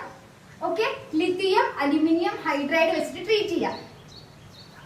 നമ്മൾ ട്രീറ്റ് ചെയ്യുന്ന സമയത്ത് നമുക്ക് എന്ത് കിട്ടും? B2H6 കിട്ടും. ഈ കിട്ടിയ ഈ B2H6 ആണ് നമ്മുടെ എന്തെന്ന് പറയുന്നത്? ഡൈബോറൈൻ എന്ന് പറയുന്നത്. ഡൈബോറൈന്റെ കെമിക്കൽ ഇക്വേഷൻ ആണ് B2H6. ഈ B2H6 സാധനം കിട്ടണം. നമുക്ക് കിട്ടണമെങ്കിൽ നമ്മൾ BF3നെ ലിഥിയം അലുമിനിയം ഹൈഡ്രൈഡ് അതായത് LiAlH4 വെച്ചിട്ട് നമ്മൾ ട്രീറ്റ് ചെയ്യുന്ന സമയത്ത് നമുക്ക് എന്ത് കിട്ടും? B2H6 കിട്ടും. ബാലൻസ് ഇക്വേഷൻ അതാണ് 4BF3 3LiAlH4 എന്നൊക്കെ എഴുതിയിരിക്കുന്നത്. So 4BF3 plus 3LiAlH4 gives 2B2H6. ഈ B2H6 ആണ് നമ്മുടെ ഡൈബോറൈൻ. പ്ലസ് ബാക്കി ബൈ പ്രൊഡക്ട്സ് ആയിട്ടുള്ള ലിഥിയം ഫ്ലൂറൈഡും AlF3 അലുമിനിയം ഫ്ലൂറൈഡും. ഓക്കെ, അപ്പോ ഇമ്പോർട്ടന്റ് ആയിട്ട് അറിയേണ്ട കാര്യം നമ്മുടെ പി ബ്ലോക്കിനകത്ത് കാർബൺ ഫാമിലി, ബോറോൺ ഫാമിലി ഓരോ ഫാമിലീസ് ഉണ്ട്. സോ ആദ്യം നമ്മുടെ ബോറോൺ ഫാമിലിയിൽ വരുന്ന ഒരു കോമ്പൗണ്ട് ആണ് ഈ സാധനം. മനസ്സിലായോ? കാർബണിന്റെ വരുന്നുണ്ട്. കാർബണിന്റെ കാര്യം വേറെ ഞാൻ പറയാം. ഓക്കെ, അപ്പൊ പ്രിപ്പറേഷൻ ഓഫ് ഡൈബോറൈന്റെ കേസിൽ വളരെ വളരെ ഇമ്പോർട്ടന്റ് ആയിട്ട് നിങ്ങൾ ആദ്യം BF3 plus LiAlH4 gives B2H6 plus byproducts ആയിട്ട് ലിഥിയം ഫ്ലൂറൈഡ് ആൻഡ് AlF3. ഈ റിയാക്ഷൻ എഴുതി എഴുതി എഴുതി തന്നെ പഠിക്കണം. മനസ്സിലായോ? ഓക്കെ, ഇത് എന്ന് പറയുന്നത് നെക്സ്റ്റ് ഞാൻ എഴുതി. ഇത് രണ്ടും നമ്മുടെ ഇതിന്റെ പ്രിപ്പറേഷൻ തന്നെയാണ്. രണ്ടാമത്തെ ഒന്നുമില്ല. ഇൻഡസ്ട്രിയലി എങ്ങനെയാണ് പ്രിപ്പയർ ചെയ്യുന്നത് എന്നാണ് ഈ രണ്ടാമത്തെ ഇക്വേഷൻ. നമ്മൾക്ക് ഒരിക്കലും ഇല്ല. ഒന്നിനെങ്കിൽ നിങ്ങളുടെ ഭാഗ്യമുണ്ടെങ്കിൽ give the reaction for the preparation of diborane എന്ന് ചോദിക്കും. ഓക്കെ, അല്ലെങ്കിൽ എങ്ങനെയാ ചോദിക്കുക? ഒരു റിയാക്ഷൻ ഇങ്ങനെ തരും, ബ്ലാങ്ക് ഏതെങ്കിലൊക്കെ ഇടും. ഒന്നില്ലെങ്കിൽ ഇവിടെ ഇട്ടിട്ട് പ്രോഡക്റ്റ് ബ്ലാങ്ക് ഇടും. അങ്ങനെ എന്തെങ്കിലും ബ്ലാങ്ക് ഇട്ടിട്ട് ഫില്ല് ചെയ്യാൻ പറയും. മനസ്സിലായി? അപ്പൊ നിങ്ങൾക്ക് നമ്മുടെ ഒരുപാട് റിയാക്ഷൻസ് പഠിക്കുകയാണ് കെമിസ്ട്രിയിൽ. സോ ഇത് ഡൈബോറൈന്റെ പ്രിപ്പറേഷൻ ആണെന്ന് നിങ്ങൾക്ക് ചിലപ്പോൾ 2 മണിക്കൂറിൽ തടിയിനകത്ത് കത്തി എന്ന് വരില്ല. അപ്പോൾ അത് നിങ്ങൾ അത്ര അൺലക്കി ആയതുകൊണ്ടാണ് അങ്ങനെ ചോദ്യം വരുന്നത്. സോ കുഴപ്പമില്ല, നിങ്ങൾ വൃത്തിയായിട്ട് എഴുതി പഠിച്ചു കഴിഞ്ഞാൽ നിങ്ങൾ ഈ റിയാക്ഷൻ മനസ്സിൽ തറവ് ആയി കഴിഞ്ഞാൽ എങ്ങനെ എന്നെ ചോദിച്ചാലും നിങ്ങൾക്ക് ഉത്തരം എഴുതാൻ പറ്റും. സോ പറ്റണം അല്ലെ? നല്ല കാറ്റുണ്ട്. ഒരു മിനിറ്റ് ഞാൻ പറഞ്ഞുതരാം. സെക്കൻഡ് റിയാക്ഷനിലേക്ക് കടക്കാൻ വരും. How diborane is prepared industrially. Industries എങ്ങനെയാണ് പ്രിപ്പയർ ചെയ്യുന്നത് അത് നമ്മൾ next നോക്കാവുന്നത്. BF3 plus 6NaH sodium hydride at 450 Kelvin gives B2H6 plus NaF. ഈ B2H6 ആണ് നമ്മുടെ ഡൈബോറൈൻ എന്ന് പറയുന്ന സാധനം. ഒന്നുകൂടെ ഞാൻ പറഞ്ഞുതരാം. ഇൻഡസ്ട്രിയൽ പ്രിപ്പറേഷൻ ആണ്. എനിക്ക് തോന്നുന്നു ഇത് രണ്ടിലും കൂടുതൽ ഇമ്പോർട്ടൻസ് ഇതാണ്. ഓക്കെ, പക്ഷെ ഇനിയിപ്പോ നമ്മുടെ എക്സാം ടീച്ചേഴ്സ് അത് എങ്ങനെ ഇടാൻ തോന്നിയത്, എങ്ങനെയാണ് ഇട്ട് വെച്ചിരിക്കുന്നത് നമുക്ക് അറിയില്ല. സോ നമ്മൾ രണ്ടും പഠിച്ചു വെക്കണം. BF3 plus NaH at 450 Kelvin gives 2B2H6 plus NaF. ഈ രണ്ട് റിയാക്ഷനും ഒന്ന് എഴുതി വെച്ചിട്ട് സേക്കാര് ഒന്ന് ഫസ്റ്റ് നിങ്ങൾക്ക് രണ്ട് പഠിക്കാൻ പറ്റിയ ബുദ്ധിമുട്ടാണെങ്കിൽ ഫസ്റ്റ് വണ്ണ് മാത്രം വൃത്തിക്ക് പഠിച്ചു വെക്കാം. ഇംപ്രൂവ്മെന്റ് കാര്യം നിങ്ങൾക്ക് എന്താ രണ്ട് പഠിക്കാൻ പറ്റും, കപ്പാസിറ്റി ഉള്ളവരാണ് എന്നുണ്ടെങ്കിൽ രണ്ട് വൃത്തിയായിട്ട് എഴുതി പഠിച്ചു വെക്കുക. ഡൈബോറൈൻ വളരെ വളരെ ഇമ്പോർട്ടന്റ് ആണ്. ബോറോൺ ഫാമിലി കാർബൺ ഫാമിലി ആണല്ലോ ഉള്ളത്. ബോറോൺ ഫാമിലി നിങ്ങൾ പഠിക്കേണ്ടത് ഇതാണ്. ഓക്കെ, ഇമ്പോർട്ടന്റ് കേട്ടോ. ഇതല്ലാതെ ഉണ്ട്, ബോറിക് ആസിഡ് ഒക്കെ ഉണ്ട്. ഇതാണ് ഞാൻ ഇമ്പോർട്ടന്റ് ആയിട്ട് ഞാൻ പ്രീവിയസിൽ കണ്ടത്. ഇതെന്ന് പറയുന്നത് ഈ സാധനം, ഈ അംബ്ലിമമൻ പോലത്തുള്ള സാധനം നമ്മുടെ ഈ ഡൈബോറൈന്റെ സ്ട്രക്ചർ ആണ്. ഇതിന്റെ പേര് ഡൈബോറൈന്റെ സ്ട്രക്ചർ ആയിട്ട് നമ്മൾ എങ്ങനെ എക്സ്പ്രസ് ചെയ്യാന്നുള്ളതാണ് ഈ സംഭവം. സോ ഇത് മേ ബി ചോദിക്കാം. ഡൈബോറൈന്റെ വിത്ത് സ്ട്രക്ചർ മേ ബി ചോദിക്കാം. ഡൈബോറൈൻ വളരെ വളരെ ഇമ്പോർട്ടന്റ് ആയതുകൊണ്ട് ഡൈബോറൈന്റെ കെമിക്കൽ ഇക്വേഷൻ നോക്കി വെക്കുക. ഡൈബോറൈൻ എങ്ങനെ പ്രിപ്പയർ ചെയ്യുന്നു, രണ്ട് തരത്തിൽ പ്രിപ്പയർ ചെയ്യാറുണ്ട്, നോർമലിയും ഇൻഡസ്ട്രിയലിയും. ഏതാണ് നിങ്ങൾക്ക് എളുപ്പം നോക്കുക. ശരിക്കും പറഞ്ഞാൽ രണ്ടും പഠിച്ചു വെക്കേണ്ടതാണ്. നിങ്ങൾക്ക് പഠിക്കാൻ ബുദ്ധിമുട്ടാണെങ്കിൽ ഫസ്റ്റ് വൺ വൃത്തിക്ക് പഠിച്ചു വെക്കുക. വിത്ത് ഫിഗർ, വിത്ത് സ്ട്രക്ചർ അതിന് പഠിച്ചു വെക്കുക. ഡൈബോറൈൻ ചോദിച്ചാൽ എന്തായാലും ആൻസർ എഴുതിയിരിക്കണം. നമുക്ക് ഇവിടെ next important topic in the sense P ബ്ലോക്കിൽ തന്നെ വേറൊരു ഇമ്പോർട്ടന്റ് സെക്ഷനിലേക്ക് കിടക്കാം. അതായത് ഞാൻ പറഞ്ഞു പി ബ്ലോക്കിൽ ബോറോൺ ഫാമിലിയും കാർബൺ ഫാമിലിയാണത്. നമ്മൾ നേരത്തെ നോക്കിയത് എല്ലാ പരിപാടികളും നോക്കിയിരുന്നത് ബോറോൺ ഫാമിലിന്റെ ആയിരുന്നു. ഓക്കെ, ഇനി നമ്മൾ നോക്കാൻ പോകുന്നത് കാർബണിന്റെയാണ്. കാർബൺ ഫാമിലിന്റെ കേസിൽ നിങ്ങൾ ഇമ്പോർട്ടന്റ് ആയിട്ട് ഒന്ന് നോക്കി പോകുന്ന ടോപ്പിക്കാണ് കാർബണിന്റെ അലോട്രോപ്സ് എന്ന് പറയുന്നത്. കാർബൺ അലോട്രോപ്സ് ഏതൊക്കെയാണ്? ഡയമണ്ട്, നമ്മുടെ ഡയമണ്ട്, മോതിരത്തിലൊക്കെ ഉള്ള ഡയമണ്ട്, ഗ്രാഫൈറ്റ് എന്താണ്, മറ്റേ പെൻസിൽ നിബിലുള്ള സംഭവം ഗ്രാഫൈറ്റ്, ആൻഡ് ഫുള്ളറിൻ നമ്മൾ ഉപയോഗിക്കുന്ന സാധനം അല്ലാന്നാണ് തോന്നുന്നത്, എനിക്കറിയില്ല. ശരി, അപ്പൊ ഡയമണ്ട് എടുക്കുകയാണെങ്കിൽ വളരെ ഇമ്പോർട്ടന്റ് ആയിട്ട് വരുന്നത് ഡയമണ്ട്, ഗ്രാഫൈറ്റ് ആണ്. ഫുള്ളറിൻ അത്രയ്ക്ക് ഇമ്പോർട്ടന്റ് ആയിട്ട് ഞാൻ പ്രീവിയസ്ലി കണ്ടിട്ടില്ല. ഡയമണ്ടിന്റെ കേസ് ആണെങ്കിൽ ഡയമണ്ടിനകത്ത് ഓരോ കാർബണും sp3 ഹൈബ്രിഡൈസ്ഡ് ആയിരിക്കും. അതിന്റെ കാർബൺ ബോണ്ട് ലെങ്ത്, അതായത് നമ്മുടെ ഈ സംഭവം ഒക്കെ നിർമ്മിച്ചിരിക്കുന്നത് കാർബൺ കൊണ്ടാണല്ലോ. കാർബൺ ബോണ്ട് ലെങ്ത്, ഓരോ കാർബണും ബോണ്ട് ലെങ്ത് 144 pm ആണ്. pm എന്ന് പറഞ്ഞാൽ പൈക്കോമീറ്റർ. ഓക്കെ, അടുത്തത് പിന്നെ ഇതിനകത്ത് കോവാലന്റ് ബോണ്ടിങ് ആണ് കാണപ്പെടുക. കാർബണിന്റെ അലോട്രോപാറ്റിലെ ഡയമണ്ടിന്റെ അകത്ത് കോവാലന്റ് ബോണ്ടിങ് ആണ് കാണപ്പെടുക. ഓക്കെ, അപ്പൊ ഇതൊരു റീസൺ ആണ്. അതായത് ഈ ഡയമണ്ട് ഏറ്റവും ഹാർഡസ്റ്റ് ആയിട്ടുള്ള സബ്സ്റ്റൻസ്, ഭയങ്കര ഹാർഡ് ആണല്ലോ. അപ്പൊ ഡയമണ്ട് ഇത്ര ഹാർഡ് ആവാനുള്ള റീസൺ കോവാലന്റ് ബോണ്ടിങ് ഉള്ളതാണ്. അത് ബ്രേക്ക് ചെയ്യാൻ ഭയങ്കര ബുദ്ധിമുട്ടായിരിക്കും. പ്രീവിയസ്ലി അങ്ങനത്തെ ഒരു ക്വസ്റ്റൻ ഉണ്ട്. സോ അപ്പൊ ഡയമണ്ടിന്റെ കേസ് കഴിഞ്ഞു. sp3 hybridisation cc, that is carbon bond length 144 pm ആണ്. കോവാലന്റ് ബോണ്ടിങ് ആണ്, ഏറ്റവും ഹാർഡ് ആയിട്ട് കാണപ്പെടുന്ന സബ്സ്റ്റൻസ് ആണ്. ഓക്കെ, ഗ്രാഫൈറ്റിന്റെ കേസ് എടുക്കുകയാണെങ്കിൽ നമ്മുടെ പെൻസിലിന്റെ നിബിലുള്ള സാധനമാണ് ഗ്രാഫൈറ്റ് അല്ലെ. അതിന് ലെയേർഡ് സ്ട്രക്ചർ ആണ്. നിങ്ങളുടെ ടെക്സ്റ്റ് ബുക്സിലൊക്കെ നിങ്ങൾ കണ്ടിട്ടുണ്ടാവും അതിന്റെ സ്ട്രക്ചർ. ഓരോന്നിനും സ്ട്രക്ചർ ഉണ്ടല്ലോ. അത് വരയ്ക്കാനൊന്നും ഉണ്ടാവില്ല കേട്ടോ, ഞാൻ ജസ്റ്റ് പറഞ്ഞത് മാത്രം. അതിന്റെ സ്ട്രക്ചർ എങ്ങനത്തെയാണ്? ലെയേർഡ് സ്ട്രക്ചർ ആണ്. കാർബൺ ബോണ്ട് ലെങ്ത് 141 പൈക്കോമീറ്റർ ആണ്, 141.5 പൈക്കോമീറ്റർ ആണ്. ഓക്കെ, നേരത്തെ 144 ആയിരുന്നു, ഇവിടെ 141.5 പൈക്കോമീറ്റർ ആണ്. ഓക്കെ, sp2 ഹൈബ്രിഡൈസേഷൻ ആണ്. ഓക്കെ, ഒന്നുകൂടെ ഞാൻ പറഞ്ഞുതരാം. And each atom, okay, each carbon atom form 3 sigma bond and 1 pi bond. ഓരോ കാർബൺ ആറ്റവും 3 സിഗ്മ ബോണ്ടും 1 പൈ ബോണ്ടും ആണ് ഫോം ചെയ്യുന്നത്. മനസ്സിലായോ? അപ്പൊ ഞാൻ ഒന്നുകൂടെ സോഫ്റ്റും സ്ലിപ്പറിയും ആണ്. അപ്പൊ ശരി, ഞാൻ ഒന്നുകൂടെ റിവൈസ് ചെയ്ത് പറഞ്ഞുതരാം. ഗ്രാഫൈറ്റിന്റെ കേസ് ആണെങ്കിൽ ഗ്രാഫൈറ്റിന് ലെയേർഡ് സ്ട്രക്ചർ ആണുള്ളത്. പിന്നെ അതിന്റെ കാർബൺ ബോണ്ട് ലെങ്ത് എന്ന് പറയുന്നത് 141.5 പൈക്കോമീറ്റർ ആണ്. ആൻഡ് ഹൈബ്രിഡൈസേഷന്റെ കേസ് ആണെങ്കിൽ sp2 ഹൈബ്രിഡൈസേഷൻ ആണ്. നെക്സ്റ്റ് എന്ന് പറയുന്നത് ഓരോ കാർബണും 3 സിഗ്മ ബോണ്ടും 1 പൈ ബോണ്ടും ആണ് ഫോം ചെയ്യുന്നത്. Each carbon atom forms 3 sigma bond and 1 pi bond. Soft and slippery. ഇതും നമ്മുടെ എന്താണ്, ഗ്രാഫൈറ്റിന്റെ കേസിൽ നിങ്ങൾക്ക് അറിഞ്ഞിരിക്കേണ്ട കാര്യമാണ്. So last one is fullerene. ഫുള്ളറിന്റെ പ്രത്യേകത എന്ന് പറയുന്നത് ഗ്രാഫൈറ്റിനെ ഒരു ഇലക്ട്രിക് ആർക്കിൽ, ഇൻ ദ പ്രസൻസ് ഓഫ് ആർഗണിന്റെ പ്രസൻസിൽ ഒരു ഇലക്ട്രിക് ആർക്കിൽ നമ്മൾ ഗ്രാഫൈറ്റിന് ഹീറ്റ് ചെയ്താൽ ഫുള്ളറിൻ കിട്ടും. ഞാൻ പറഞ്ഞു ഫുള്ളറിൻ അത്രയ്ക്ക് ഇമ്പോർട്ടന്റ് അല്ല, ജസ്റ്റ് ഒരു സെന്റൻസ് ജസ്റ്റ് ഒന്ന് അറിഞ്ഞു വെച്ചാൽ മതി. ഗ്രാഫൈറ്റിനെ ഒരു ഇലക്ട്രിക് ആർക്കിൽ ഇൻ ദ പ്രസൻസ് ഓഫ് ആർഗണിൽ ഹീറ്റ് ചെയ്ത് കഴിഞ്ഞാൽ നമുക്ക് ഫുള്ളറിൻ കിട്ടും. ഇത് മൂന്നുമായിട്ട്, ഇതിൽ മൂന്നും എനിക്ക് തോന്നുന്നു ഇമ്പോർട്ടന്റ് ആയിട്ട് ഹൈബ്രിഡൈസേഷന്റെ കാര്യം അറിഞ്ഞിരിക്കുക, ഇതിൽ കോവാലന്റ് ബോണ്ടിങ് ആണെന്ന് അറിഞ്ഞിരിക്കുക, ലെയേർഡ് സ്ട്രക്ചർ ആണെന്ന് അറിഞ്ഞിരിക്കുക, ബോണ്ട് ലെങ്ത് ഓർത്ത് വെക്കാൻ പറ്റിയ നന്നായിരുന്നു. ഫുള്ളറിന്റെ കേസ് ജസ്റ്റ് ഒരു പോയിന്റ് മാത്രം ഒന്ന് ഓർത്ത് വെക്കുക. ഇതാണ് നമ്മുടെ കാർബൺ ഫാമിലി, പി ബ്ലോക്കിൽ തന്നെ കാർബൺ ഫാമിലിയിൽ നിന്ന് വരുന്ന ടൈപ്പ് ഓഫ് ക്വസ്റ്റ്യൻസ്.